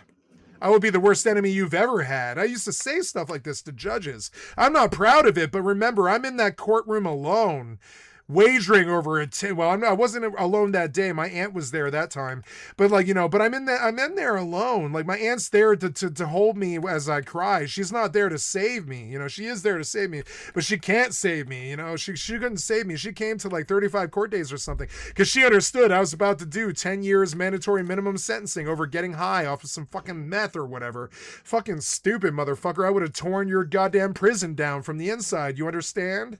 Some of those people, they probably make vows like that. I would have actually done it. I would have suborned the first person that I met and have been like, they put me in here for less than a gram for 10 years. The first person I see, be it a doctor or a prison guard or whatever, I'd be like, they put me in here for 10 years for less than a gram. And this worked. It worked on judges. It worked on fucking prosecutors. It worked on fellow druggies and people in the court and shit like this. It worked on the judge. It's like, yeah, you're fixing to fuck me for 10 years for less than a gram. I'd say it right to their fucking faces in the court case. I'd be like, you're fixing to fuck me for 10 years on less than a gram? Oh, I'm sorry. It is probation violation for less than a gram? And sooner or later, you keep spouting the truth at them. They begin to realize that they're about to fuck somebody for 10 years of their freedom over less than a gram of methamphetamine. And they wake up. They're like, you know, I've seen it so many times before. I've said they didn't do it for my girlfriend. They gave her, I'm sorry, my ex-girlfriend, my wife or whatever, my ex-girlfriend M. She was the closest thing I've ever had to a wife. And like she false reported the first time they ever pulled her over in Colorado, because she was in Alaska. She was from Alaska, excuse me. She false reported in Littleton. And it was the worst mistake of her fucking life. You guys might remember Littleton because of Columbine, but I mean, like, she was pulled over in Littleton with my drug dealer's son, my ex-drug dealer's son, and like, and she false reported because she was young and dumb and terrified of a heroin charge because she was a successful stripper. She didn't want the strip joints knowing that she'd been busted for heroin, and they were fixing to fuck her on an ankle monitor. So she false reported and gave a false name, and they chased her for 17 fucking years and landed 55 charges on her over that. Ex-girlfriend calls me up, alone and desperate on a prison phone. They want to give her 7 years for being sad. I love all of you. Hurt by the cold, so hard, right-wing and fascist too, as you throw your own children and family in prison. You know? And that was what it was like. Like, as I hung up the phone, I was like, damn, I just lived out a Red Hot Chili Peppers song, which wasn't too good. And I was like, my girlfriend, she's hurt by the cold. I'm hurt by the cold. The cold is your society turning its shoulder, turning its other cheek against you because you got high, or you're poor, or you're desperate. One of those three. And I'm sorry that I got high and I'm poor and I'm desperate, but you guys kind of fucking threatened me with 10 years of mandatory minimum sentencing. So now if I ever saw a judge or a cop, my first instinct is to slap them. I mean, full blown. Software developers too. I warn software developers all the time, don't ever get in the same room as me or I'll fucking swing on you for the damage that you've caused me. Like, full blown. And I feel the same way about the pigs and the fucking system too. I guess, you know, I'm not rude, but I'm rude. I will tell the fucking pig fucking judge fucker to his fucking face. You know, I don't trust him either. They know it too. Right? Like Denver Fenton Allen. You know, I am a Denver Allen. I'm a Denver Allen, motherfucker. I'm Denver Fenton Allen. Call me Denver Fenton Allen. I love Denver Fenton Allen.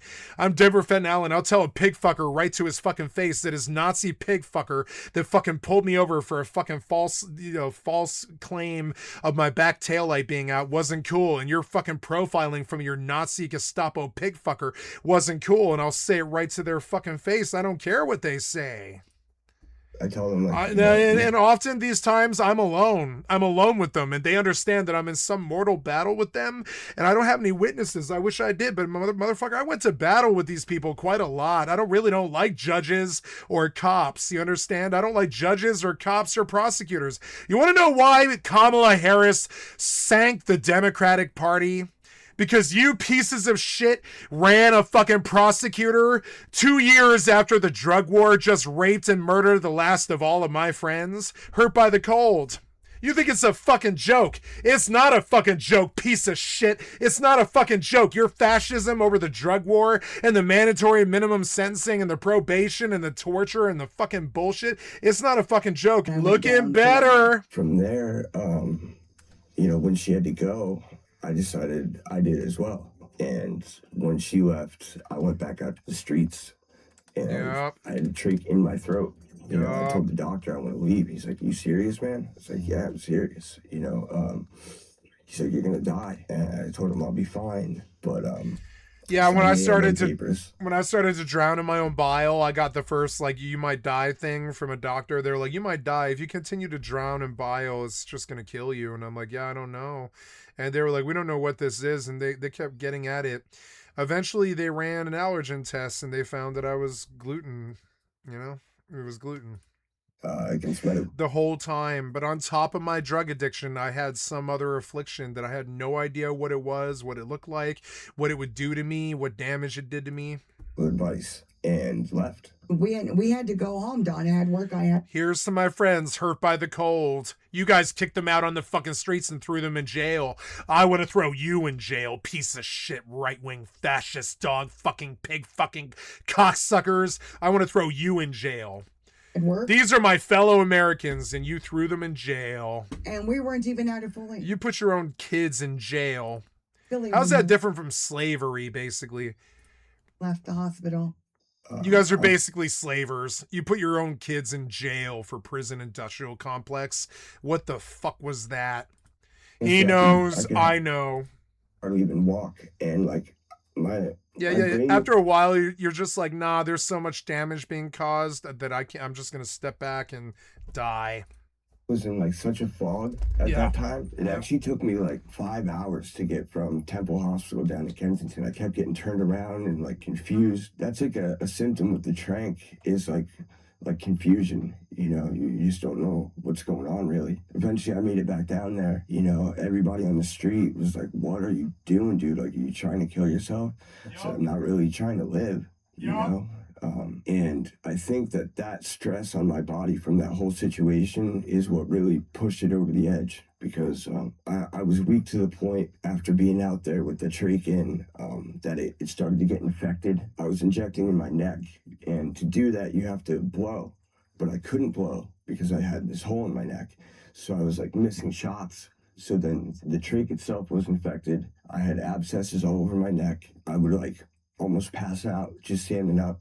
I'd be totally winded crossing the street. And I was sleeping next to my girlfriend the one night. It was bitter cold. And I woke up in the morning and my feet were uncovered from the blankets that we had. So I think they got uncovered while I was asleep somehow. And when the government started putting fentanyl in all the drugs, or whoever, I don't know, they say it's the cartel, but I think it's the middleman white boys. I think it's middleman white boys. Cut that dope with fucking fentanyl. And I remember the difference between 2011 and 2015 in the space of 4 years. And I knew meth addicts when I was 2011. When it was 2011, I absolutely do. I knew heroin addicts and meth addicts and stuff. They were people that I liked, people that didn't scare me. They seemed like people that wanted to party. That was it. They were like just people that were the party too hard, you know? It's not that bad. But by 2015, somebody had been putting a lot of fentanyl as cut in all of this dope. And by 2015 was my suicide attempt. And that was 10 years ago now.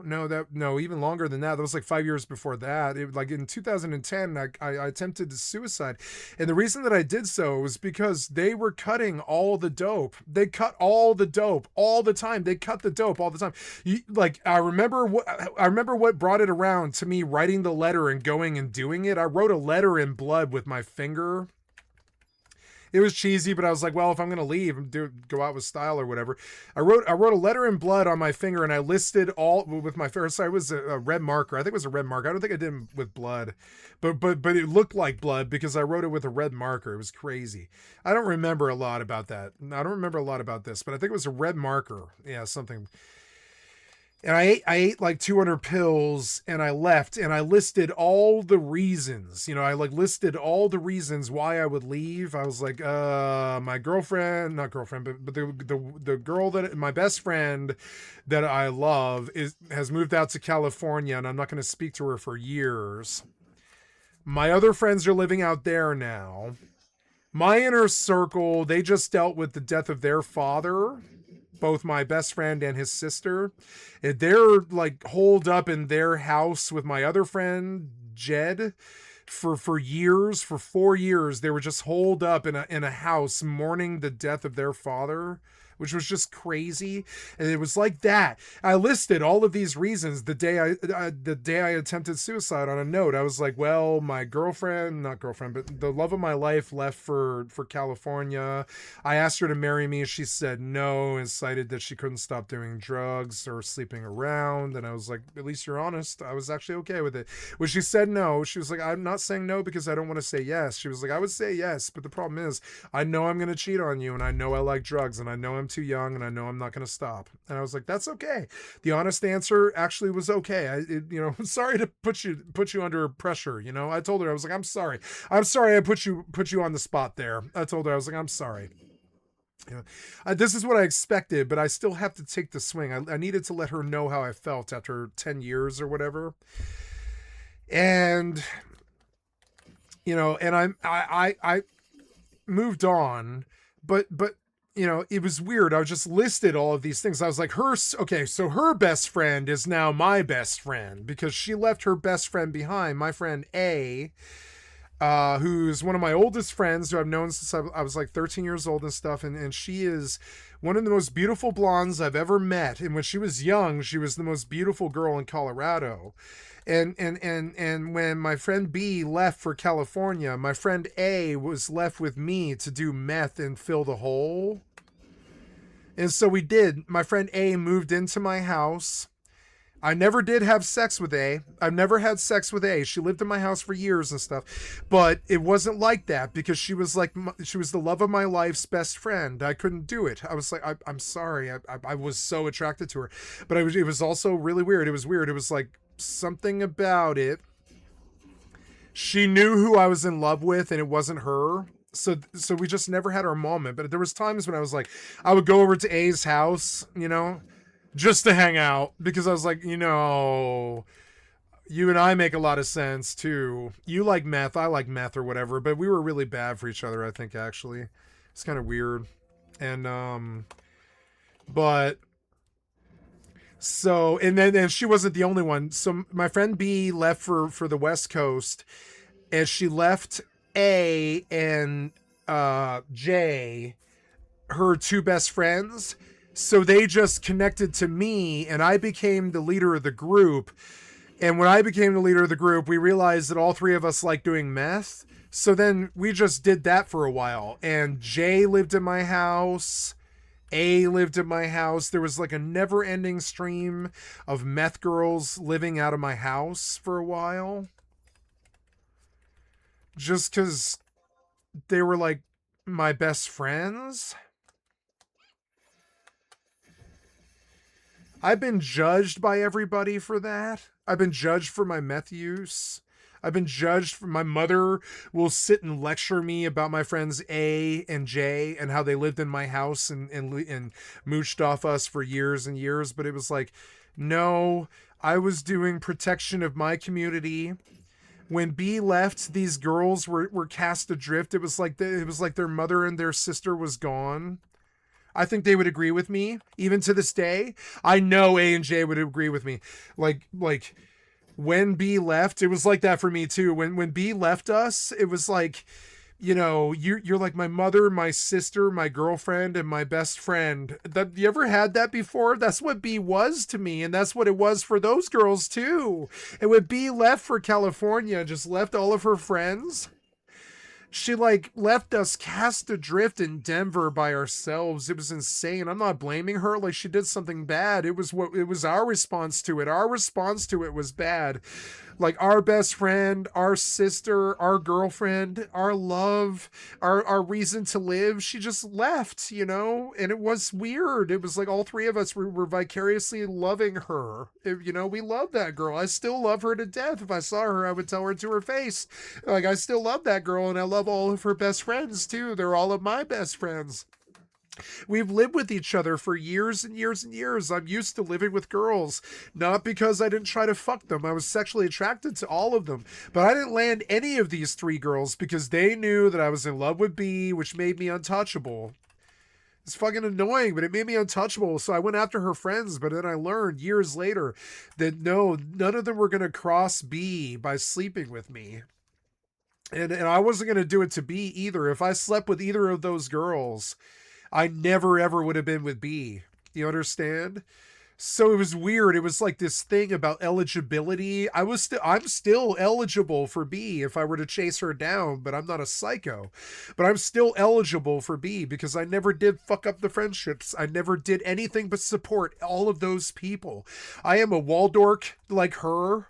I don't know if you know what a Waldorf is. I don't really care to explain it right now, but I'm a Waldorf like her. I come from a Waldorf community that's real tight, and we don't really fuck with the outside world, and she's like a sister to me. Do you understand? And it's fucking weird. I explain this in a way for some of my friends who might be in my channel. I think most of these people that watch my channel think that I'm friendless, but it's actually quite the fucking opposite. I've got hundreds of fucking friends, and all of them have problems, and all of the time I pretty much took it on my chin or whatever. I pretty much adopted their problems and made them mine, you know.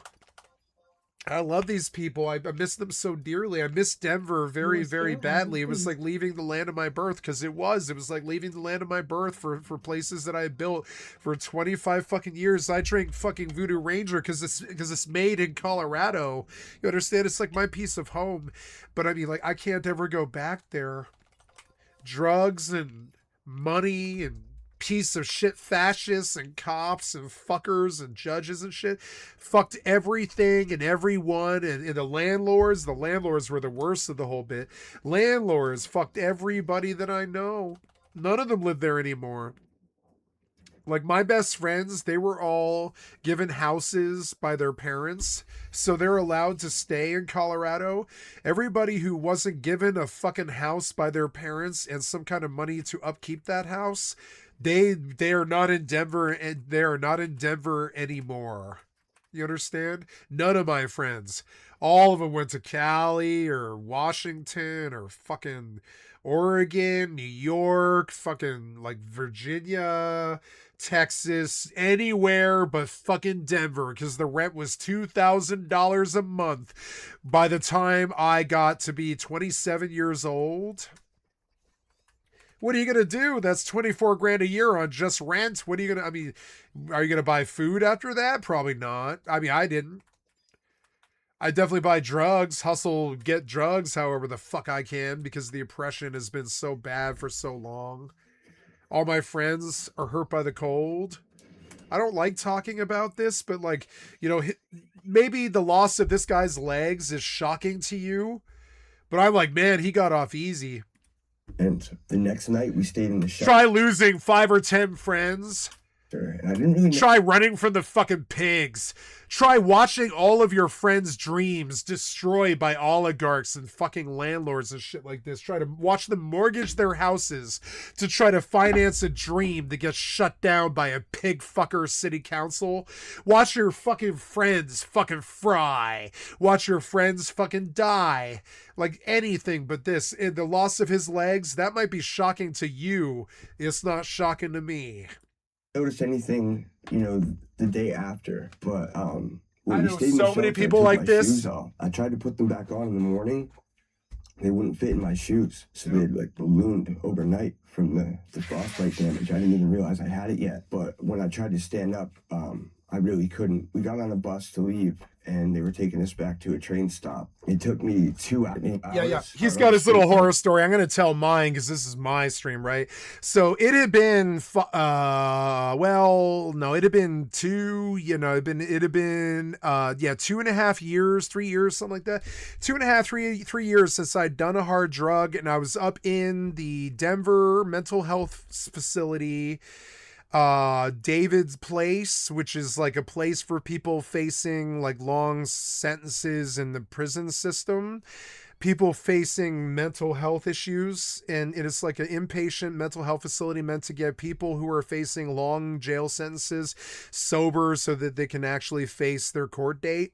And that's where I ended up, because I was facing 10 years mandatory minimum sentencing for possession of less than a fucking gram of meth and less than a gram of heroin. I mean, that's all the truth. They got the records and the files and all that shit right over there in that drawer. And like, and so I was up in David Place, and I remember like now he's recalling when he lost his legs. I'm recalling when I almost died, which is like, it had been 2.5 years since I had touched a hard drug. I was living in an inpatient mental health facility, and I was going through the program, and I was getting relapse prevention training every Wednesday and psychiatry every Thursday, and fucking every day I had access to a case manager that lived downstairs that just, talked to me every single day, every morning about all the things that I was facing, trying to help me, whatever medication I might need or anything, money or anything that I might need for something that might be important. And, and just totally trying to help me in every single way.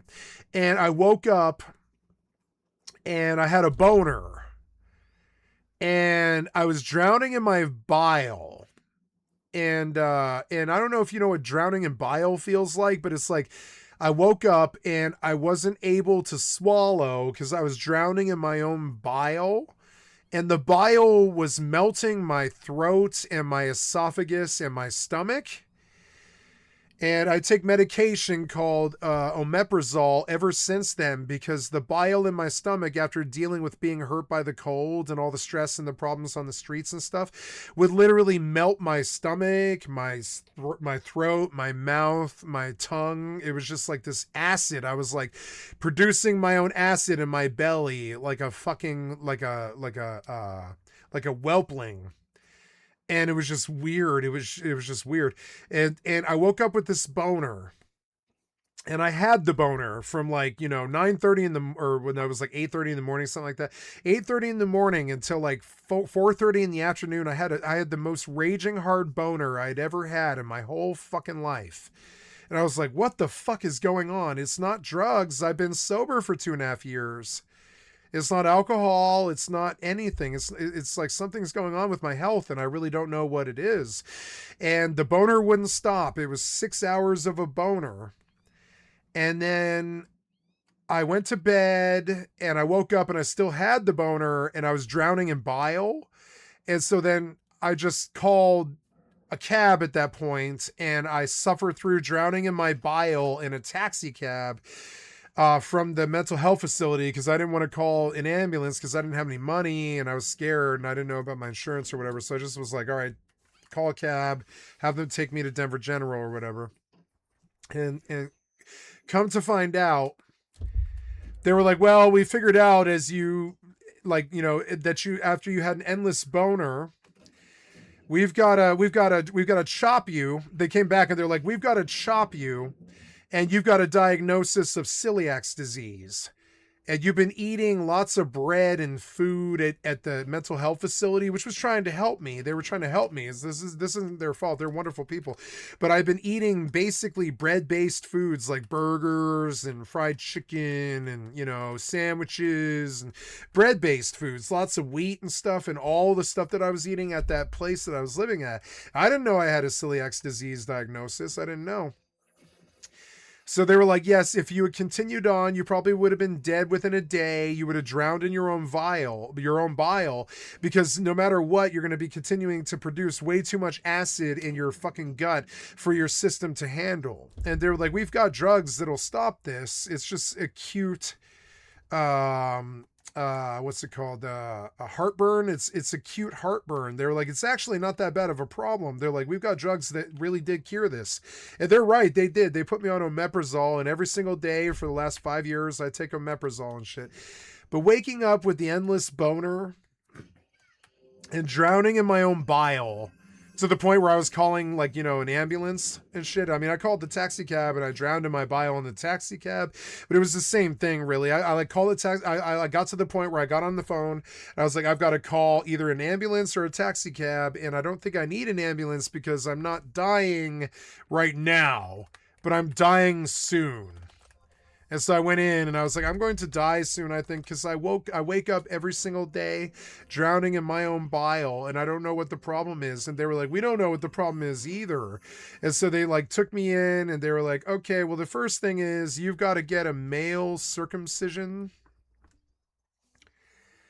at the age of 41 or something like that. And I was like, really?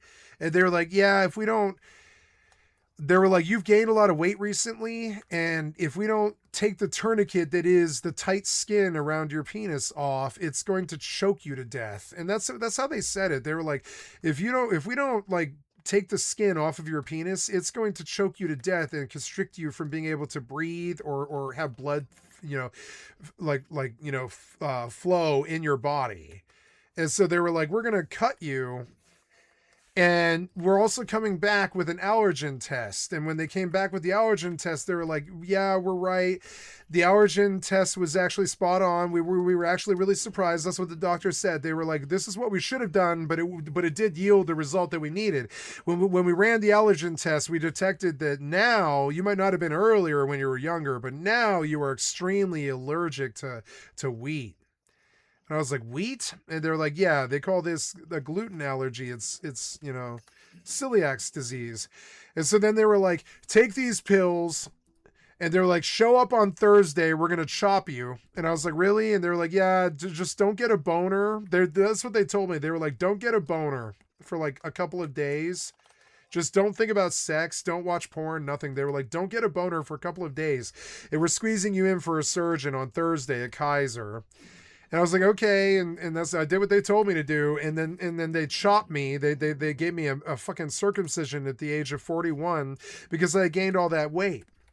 And then they told me that anytime that I eat bread is essentially like pretty much like taking a scorpion and stabbing myself with the stinger. Like that was the fucking analogy that kind of came up a lot. They were like, yeah, think of scorpions or rattlesnakes and stuff. Think of that kind of toxin poison. That's what happens to your fucking your gallbladder, your bladder, your blood, and your heart. They were like, all that stuff that processes all your blood. Every time that you eat bread, you're so allergic to it now. It's like basically bathing your blood in poison. Your system rejects it and you're allergic to it and it's killing you. And I was like, I can't ever eat bread ever again. And they're like, yeah, you're now you're circumcised and you have a fucked up penis that looks like a fucking tank battle lost or something.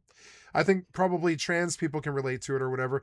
I have a fucked up penis because of all the weight gain and weight loss that I experienced over being a drug addict. And it sucks. And the celiac disease thing sucks too. And I still violate it by drinking beer, which I'm ending like tomorrow. Like tomorrow, I'm just going to go on this like full blown, passionate crusade to just kill wheat out of my diet completely. I mean, I killed it out of my diet completely in terms of food, but I'm still drinking it when it comes to the Voodoo Ranger, and I'm gonna give up what I love most in my fucking life, particularly because I'm allergic to wheat, and I drown in my own bile. And if I don't take the omeprazole that they give me, I pretty much wake up drowning in fucking bile every single day. It's still really bad. I still have so much disgust and hatred and sickness and like fear and loathing and just anxiousness in my heart and soul and in my body that I wake up every morning drowning in my own bile. And that's my analogy for the human race is if you like humans, you must like waking up every morning drowning in your own bile. That's how I think of humans. That's why I don't have them in my life. It's like I'm allergic to wheat. I'm allergic to humans. I'm allergic to stress. And if I don't get those things the fuck out of my life, and I mean like right now, today, I need that stress the fuck out of my life today, not like, hold on, wait till Thursday. Like if I don't have that stress out of my fucking life, I wake up drowning in my own bile because I'm so sick of everything that I see that my body produces so much acid in my stomach that it fucking drowns me in acid, my own acid. That's so much hatred and anger I have towards pretty much everything and everyone. I don't really recommend it. This guy got off easy. I'm jealous of him. I can still walk around, but I don't think he wakes up drowning in bile every day. I think my problem is going to exist until I die.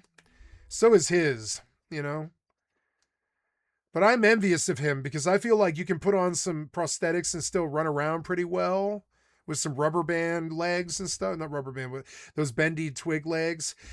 And like, and still get pretty much 100% quality of life. I'm still going to wake up with a fucked up penis and, drowning in my own bile every single day for the rest of my life because of the pure disdain that I have for the humans around me. another day, and I went to the hospital. This guy doesn't have that. It's hatred in his heart or whatever. I don't have hatred in my heart. I have disdain and dysphoria. I've got amnesia, retrograde amnesia, so I forget everything all the time. So I forget that people hurt me, and I forget that what happened all the time.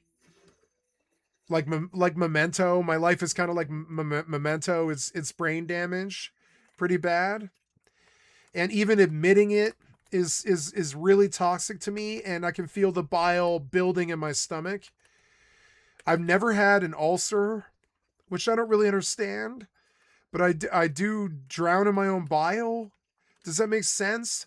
It's like the anxiety of dealing with things that I can't control, like the system, the pigs, drug addictions, problems, people, money, sorrow, suicide, murder attempts, all successes, like all this other shit, suicide attempts, rapes and murders and stuff that happened to my friends and all this shit. I wake up drowning in my own bile every day, just out of the sheer amount of stress that all that caused me. And I get jealous of this guy because I think pretty much his only real damage is that he fried his brain and he can't walk. And I get jealous of him because my problems, they're not like as bad as his. I can still walk, which I think he would be like, you win, you know? But I think his nightmare is over. I wake up every day still drowning in bile with a fucked up penis and no prospects, and I haven't gotten a phone call from anybody in 7 years, particularly because I have internalized all of mankind's damage and nobody around me can handle it.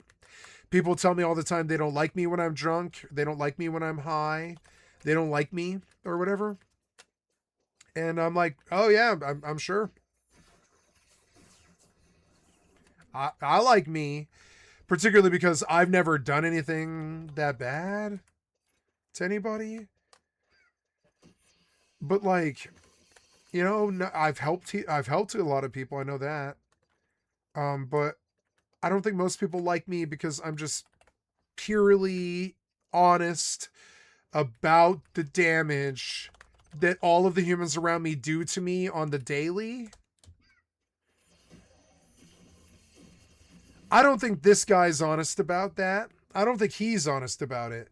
The damage that the other people around you do to you just by being around you. I flagged some cops down and I said, look, guys, yeah, I need some help. You know, I said, my trache's infected badly. There's something wrong with my feet. Like, can you call an ambulance for me? And they were actually like, well, so my thing was I was like, fuck asking cops for help. Fuck asking people at the shelter, fuck my caseworker, fuck the mental health facility, fuck all these people, right? I just want $20 for pizza. I mean, I wish it wasn't so much of a joke as it is like this, but it is a joke like this. I was like, fuck it, I just want $24 for pizza. So I would call up my mom and I would be like, hi, I lost my girlfriend, or some dude's trying to kill me, or my best friend is dead after he killed his father, or my friend was raped, by a police officer and left to die in a dumpster, or my girlfriend is a junkie, or my girlfriend can't go back home because she's got 55 charges in Denver even though she's not a felon, or they want to give me 10 years in jail for less than a possession of less than a gram of heroin or less than a gram of meth and shit. And I just would like list off all the crazy problems, and they're like, oh my God, that's the fucking stress and problems that you live under every single day. And I'm like, yeah, it doesn't really go away. I just live there under that stress and pressure of my friends and the things that we did and the people that we are and the problems that we face and the drug addictions we have and all that other crazy shit. And they're like, oh no, this won't do for you. And they try to help you. But in the end, you know, you just took too much damage. You know, you just took too much damage. I don't really know how else to say it. You took too much damage, and now you're really pretty good for maybe eating 3 meals a day, and you're not a vegetable, but you've taken so much damage, you know?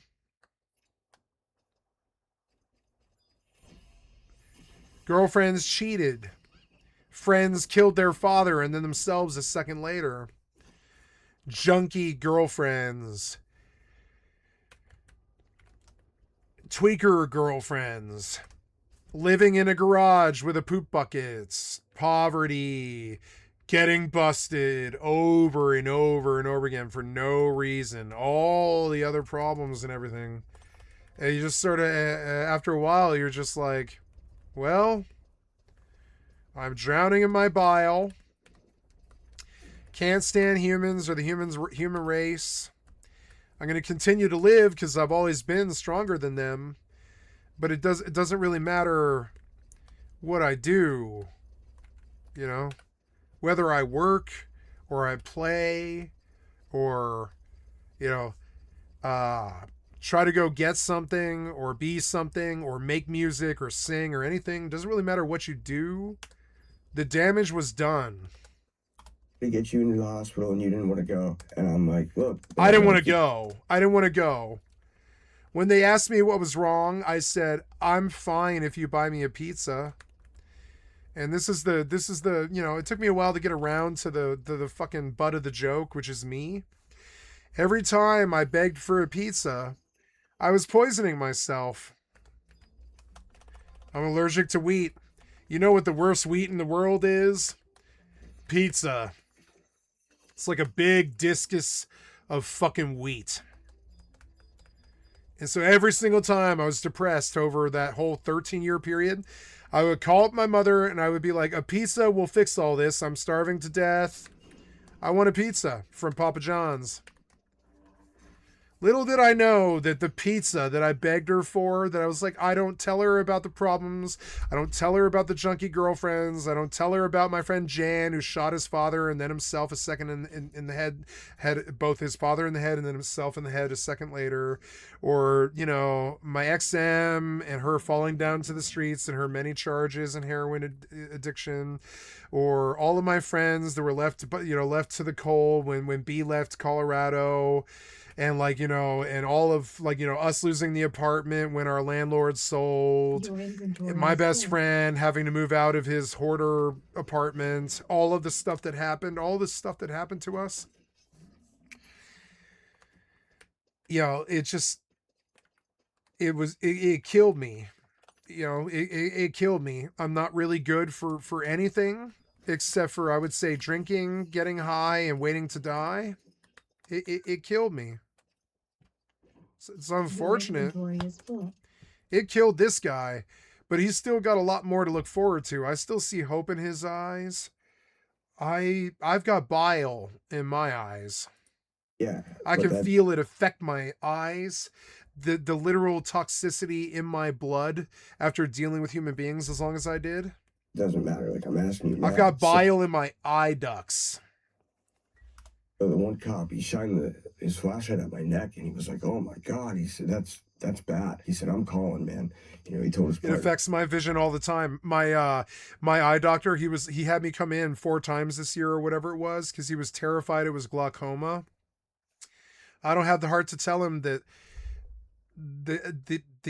my system is directly proportionally relational. It's like the quote I used to say, your win-loss ratio is directly proportional to how toxic you are to your team in the heat of the moment. And like my eyes, I don't have glaucoma. There's so much acid in my bloodstream from the amount of drugs and alcohol and stress that I have that it burns my eyes. And I watched an eye doctor befuddle it, you know, for like four visits this year before he was just like, well, it's not glaucoma. I didn't have the heart to tell him. I knew in my heart what it was.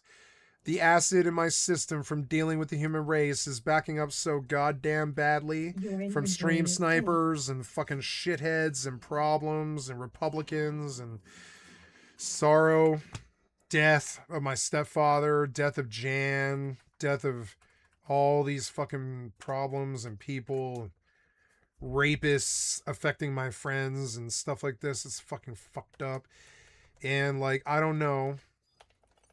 But I do know that the acid of dealing with the human race, Your inventory is full. somewhere along the lines, I involuntarily just started internalizing it. And now I try to pull it out of the human beings around me. And I just try to suck it into my eyes and my skin. And it affects my eyes. It affects my joints. It affects my balance and my stomach. Sometimes it's alcohol. Sometimes I'm sober for days. And it doesn't matter what it is. The bile is there. Comes up into my eyes. It's so nasty. Starts to wear my contacts away. And it's just, and it's weird. And I don't know what to do about it other than just get away from it. Get away from the stress, I can just talk about it like him. He's calling. Ambulance came. I couldn't walk. When I got to the hospital, they took a look at me. I had it easy. I never had a trank addiction. addiction like him. For me, it was the meth pipe, a gram a day, at least. And hiding. I would hide all of it. There's no way that I ever would have lost my legs, because that would be admitting to my friends and family that I had a problem. Something wrong with my feet too. And when they took my Which my I suit- still won't do. Like, I have been a junkie for 13 years of my life, but of the 40 some odd that I've been around. But I don't have any track marks, particularly because I just didn't go through the same addiction problems that anybody else did. It was autistic, fucked up, weird, backwards, fucked up, spun down, merry-go-round problems. Like Roger Rabbit, crazy, breaking plates on my head, broken merry-go-round song, going around in the background sort of shit. And I just can't relate. I can't relate to trank or losing my legs on the street. I can only relate to the death of a lot of my friends, a lot of overdoses. All my heroes are dead. All my friends are poor. Not too much to look forward to. Some of them are dead from suicide. Some of them kill people. shoes off and they took my socks off. And Like my fucking cousin's husband. He wasted 3 kids when he was 17. White gang beef in Omaha, Nebraska. And when I was like, I don't give a flying fuck what you did. I understand it. He broke down crying. I like that guy, even though he's a murderer, Particularly because, he was like, they were coming to kill my friends, so I just stopped them. And I was like, I get that. I understand that. And he was like, that's why your beautiful cousin is with me. And she understands my story. I was like, I understand your story too. If somebody came to kill my friends, I would kill them. my socks were actually stuck. And he was like, you get it? And I was like, yeah, I've got one surviving family member, which is my mom. And he's like, I love your mom, and everybody loves my mom. Everybody does. But, but it's like, but I was like, I got one surviving family member, motherfucker. My friends are my gang. My friends are my family. It's why I don't make lasting internet relationships, because my only family is my inner circle. And it literally affects me politically to even talk to other people, frankly. To my skin. And when they took it off, theirs just was like, oh my God. I was like, what? Like, if I talk to a right winger, that doesn't look so good to my friends, And I don't know how to say something like that to my friend Begon, but it is a reality. Like, if I admit that I have right-winger friends to some of the people that I know, that's like you let Satan into your heart and now you're friends with him. And my feet were gigantic. Maybe you can't understand. Maybe that's what you have to, maybe that's how your friends and family deal with liberals or whatever. Maybe it's the opposite for you. But I mean, that's how it is for me. It's weird. And it's weird because a bunch of my closest friends were right-wingers, People that could see, I've never harmed anybody. Covered in blisters. The skin was like dark purple, bruised, and just, you know. Yeah, I didn't experience loss like he did, but I definitely did like experience like the loss of who I was. Like I can't eat the same things, I can't do the same things, I can't be the same person. I'm destroyed from. He had it worse because he can't walk anymore. I'll admit he wins the battle of suffering. But I think his problem ends with prosthetics. I don't think my problem ends.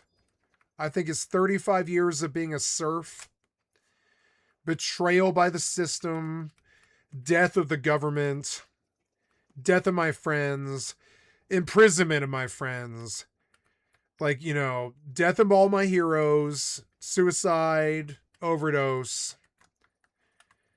And I don't know. I don't know. I don't know. I think these problems, they don't end. I think his problems, they don't end either. Like not having legs, that's a problem that never ends. But it is a problem that could be dealt with. These things I'm talking about, they don't go away. The death of your friends, they don't go away. Frostbite. I didn't even really. My friend Alan, he's gone. You understand? Dead about 12 months to the day from when he picked up the needle. My friend Jan, he picked up a goddamn 9mm and shot his father in the head and then himself a second later. My friend Alyssa was raped in the fucking mountains and then murdered. A bunch of my friends are in jail right now. Like, I don't know, man. Like, none of these people that I'm talking about, except for Jan, were evil. You understand? They're just people with problems. Know that I had it until that moment. I knew something was wrong, but not how bad. Yeah. Like I didn't know what was wrong or how bad. And it's like there's problems, like physical problems, like not having legs, that can be mitigated very slowly over time. Then there's mental and soul problems, like spiritual problems, mental and spiritual problems that plague you every moment of every day for the rest of your life until you can't take the hell that lives in your brain and you end it, which I've attempted to do before. And I can wax intellectual about sorrow and problems and why I face higher problems than anybody else does for some reason. Just really don't know why. And she said, she's like, you're going to lose your feet. And, you know, I can just think like, I hope not, you know, like that's it. It was like it can't be that bad, you know. It was like immediate denial, but it went on to prove that no, I had severe frostbite. I lost circulation to my feet, and they started to turn black. It started to get infected, and the doctor came in one day and he told me that I have a choice to make, you know. And he said, we can do surgery on your feet if you want, but it's probably going to take a long time. It's going to be a lot of pain, and it's no guarantee in the end. He said, well, you know, you have a really bad case here. He let me sit with that for a couple of days, and he came in and he was like, you know, we can do the amputation if you want. And I told him, you know, I'd thought about it. I said, let's just do it, man. You know, I'd rather just get a clean start with prosthetics and go from there, because I'm envious of him. I wish I could have just chopped off all of my fucking problems and never walked again. I'm jealous of him. But no, some man threatened to kill my girlfriend. Some man threatened to kill me and then showed up with a circular saw through the front door while I was on the phone with 911. Like some kind of crazy Scream fucking mix of, you know, Texas Chainsaw Massacre and Scream. It was fucking fucked up. And I lived my life like a horror movie for a couple of months. It was fucking fucked up. Go through 2 different drug addictions, meth and heroin, relapse in a motel, rehab in a motel, into 2-year mental health facility, and all this crazy ass shit, right? And I wish I could have just done my time for 4 months or whatever it was, and then just been done with all of it, like him. But no, the amount of damage that all that stupid ass shit caused me, I didn't walk away from, unfortunately. And now you understand the broken being that stands before you. I was most likely going to have severe Get jealous of a man with no legs because you can just chop the legs off like a light. Like, I can't chop my leg off. Sorry, I can't chop my life off. I can't chop my friends off. I tried to. I did. I mean, I did. I chopped my friends off. I was like, I've got to chop this all off. I probably can't ever be a friend to anybody ever again. I probably can't be a lover to anybody ever again. When you've actually gone crazy and full blown, ended up in the madhouse with drug addictions and them threatening you with 10 years and all your friends are dead. All your heroes are dead. All your music is old. All your fucking reasons to live are gone.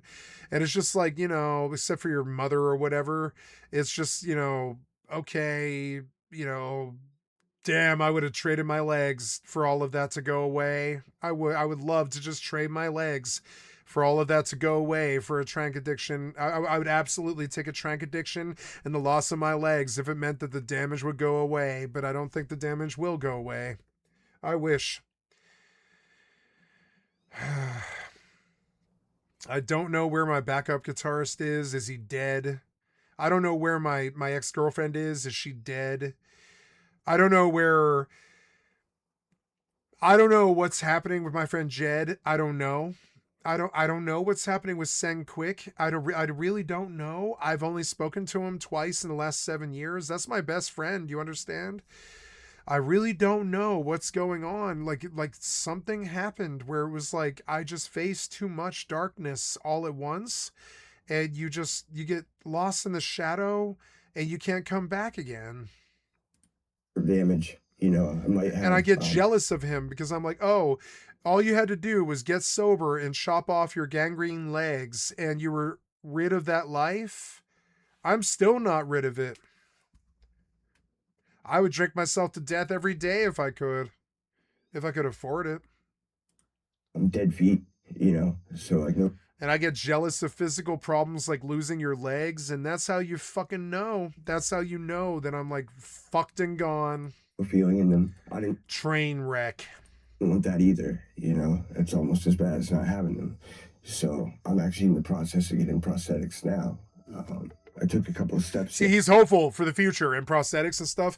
I'm like, oh man, I'm hopeful for a future where the Republicans continue to fuck our country to fucking death in its asshole. And there's no money, no prospects, no jobs. You live off $7,000 a year, but that's what it costs just to pay for food or whatever. It's just insane. And, yeah, and it's just like, your problem, it goes away with prosthetics. My problem is everlasting. It's the death and sorrow of my fellow human beings' decency. It plagues your mind and your soul and your spirit. It's an affliction that I don't see in this guy's eyes. A soul affliction. You understand? He still looks dumb enough to ignore all the damage that caused all the problems in his life. I don't have that luxury. I see fire and brimstone. The other day. Smoke and fire. I see fire.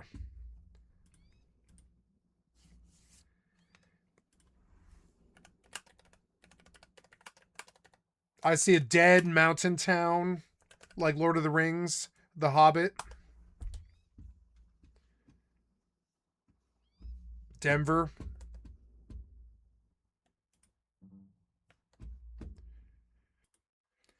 It's 9:20. I'm going to stop early. You know what I'm saying?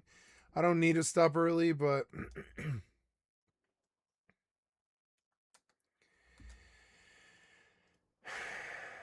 quick play, heels, go.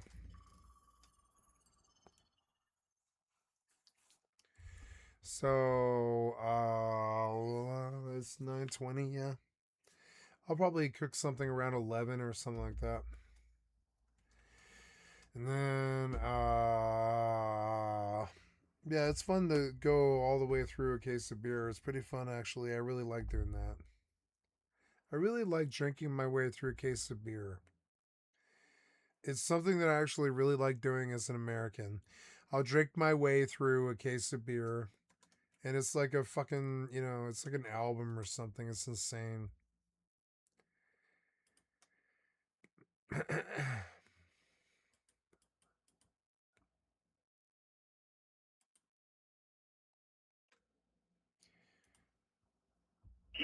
microphone check, 1, 2, 3, and the place to be, it is I, the R-K-A-D-E, dropping phones on your telephone, and it goes a little like this. The tears of a clown make the whole world laugh. The tears of a clown make a whole world laugh. No, man, just give me a call, alright, peace.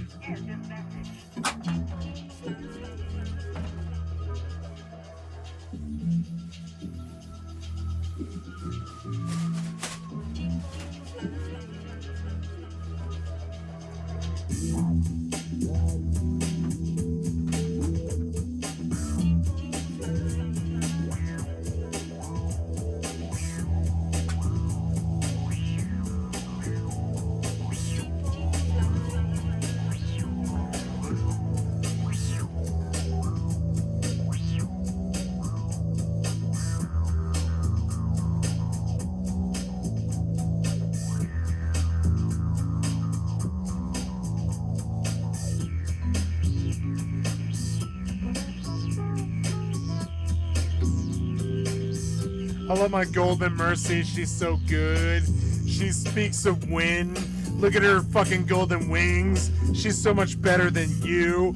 Look at her beautiful golden wings. She's so much better than you. Mercy versus Mercy. Hot on Mercy. Hot Mercy versus Hot Mercy on Mercy Action.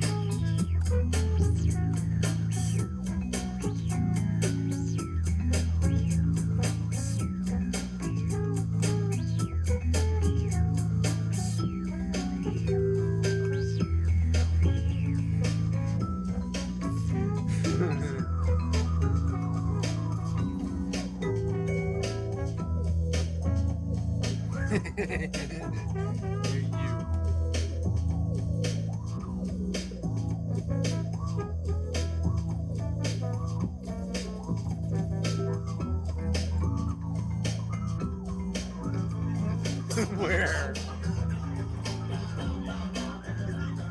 Sir.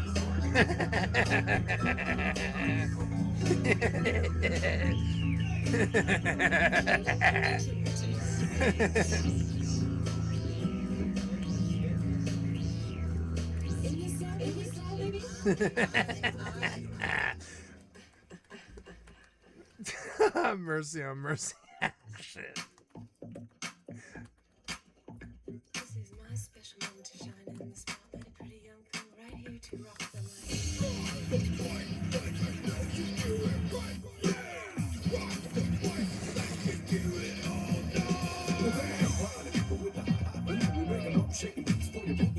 We're gonna shock your mind with sweet deja vu. Guess what? We wasn't, we love you. You see the bad clown taking you down. No fire, I got the box of you ladies from the underground. So you used to belong.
just sing the melody and we'll follow it.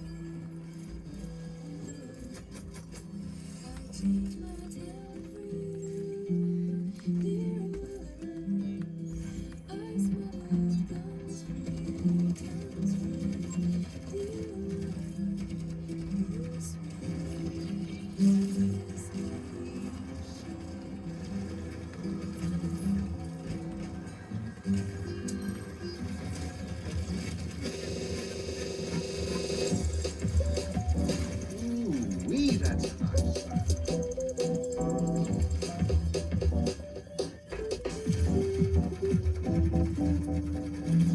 You think I know fuck nothing? I know fuck all.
He stands high as the harvest grass. His reddish complexion is brightened by the falling sun. His friends call him Davy, but he lets me call him by his mama's given name, Willard. His sideburns are strong, and his hands blessed by working man. I know his t-shirt never changes, but that's why I love him. Willard, the very name I wear on my arm and hold dear to my heart.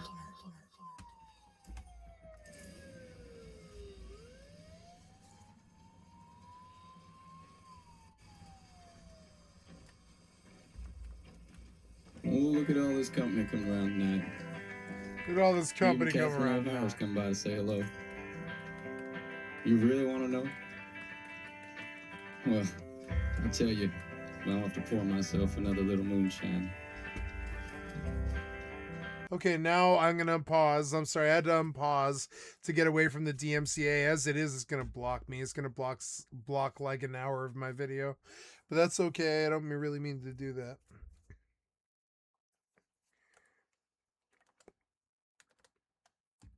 I don't want to do this story.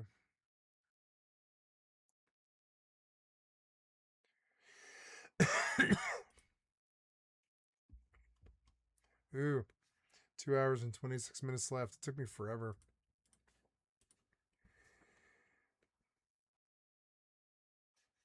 The person in the thumbnail is going to die. Good evening, my static choir. I apologize for not using my regular style of thumbnail. But we have a very serious situation going on. Before you even do anything with the video, I need you desperately to comment or like the video or share the video. Yeah, sure.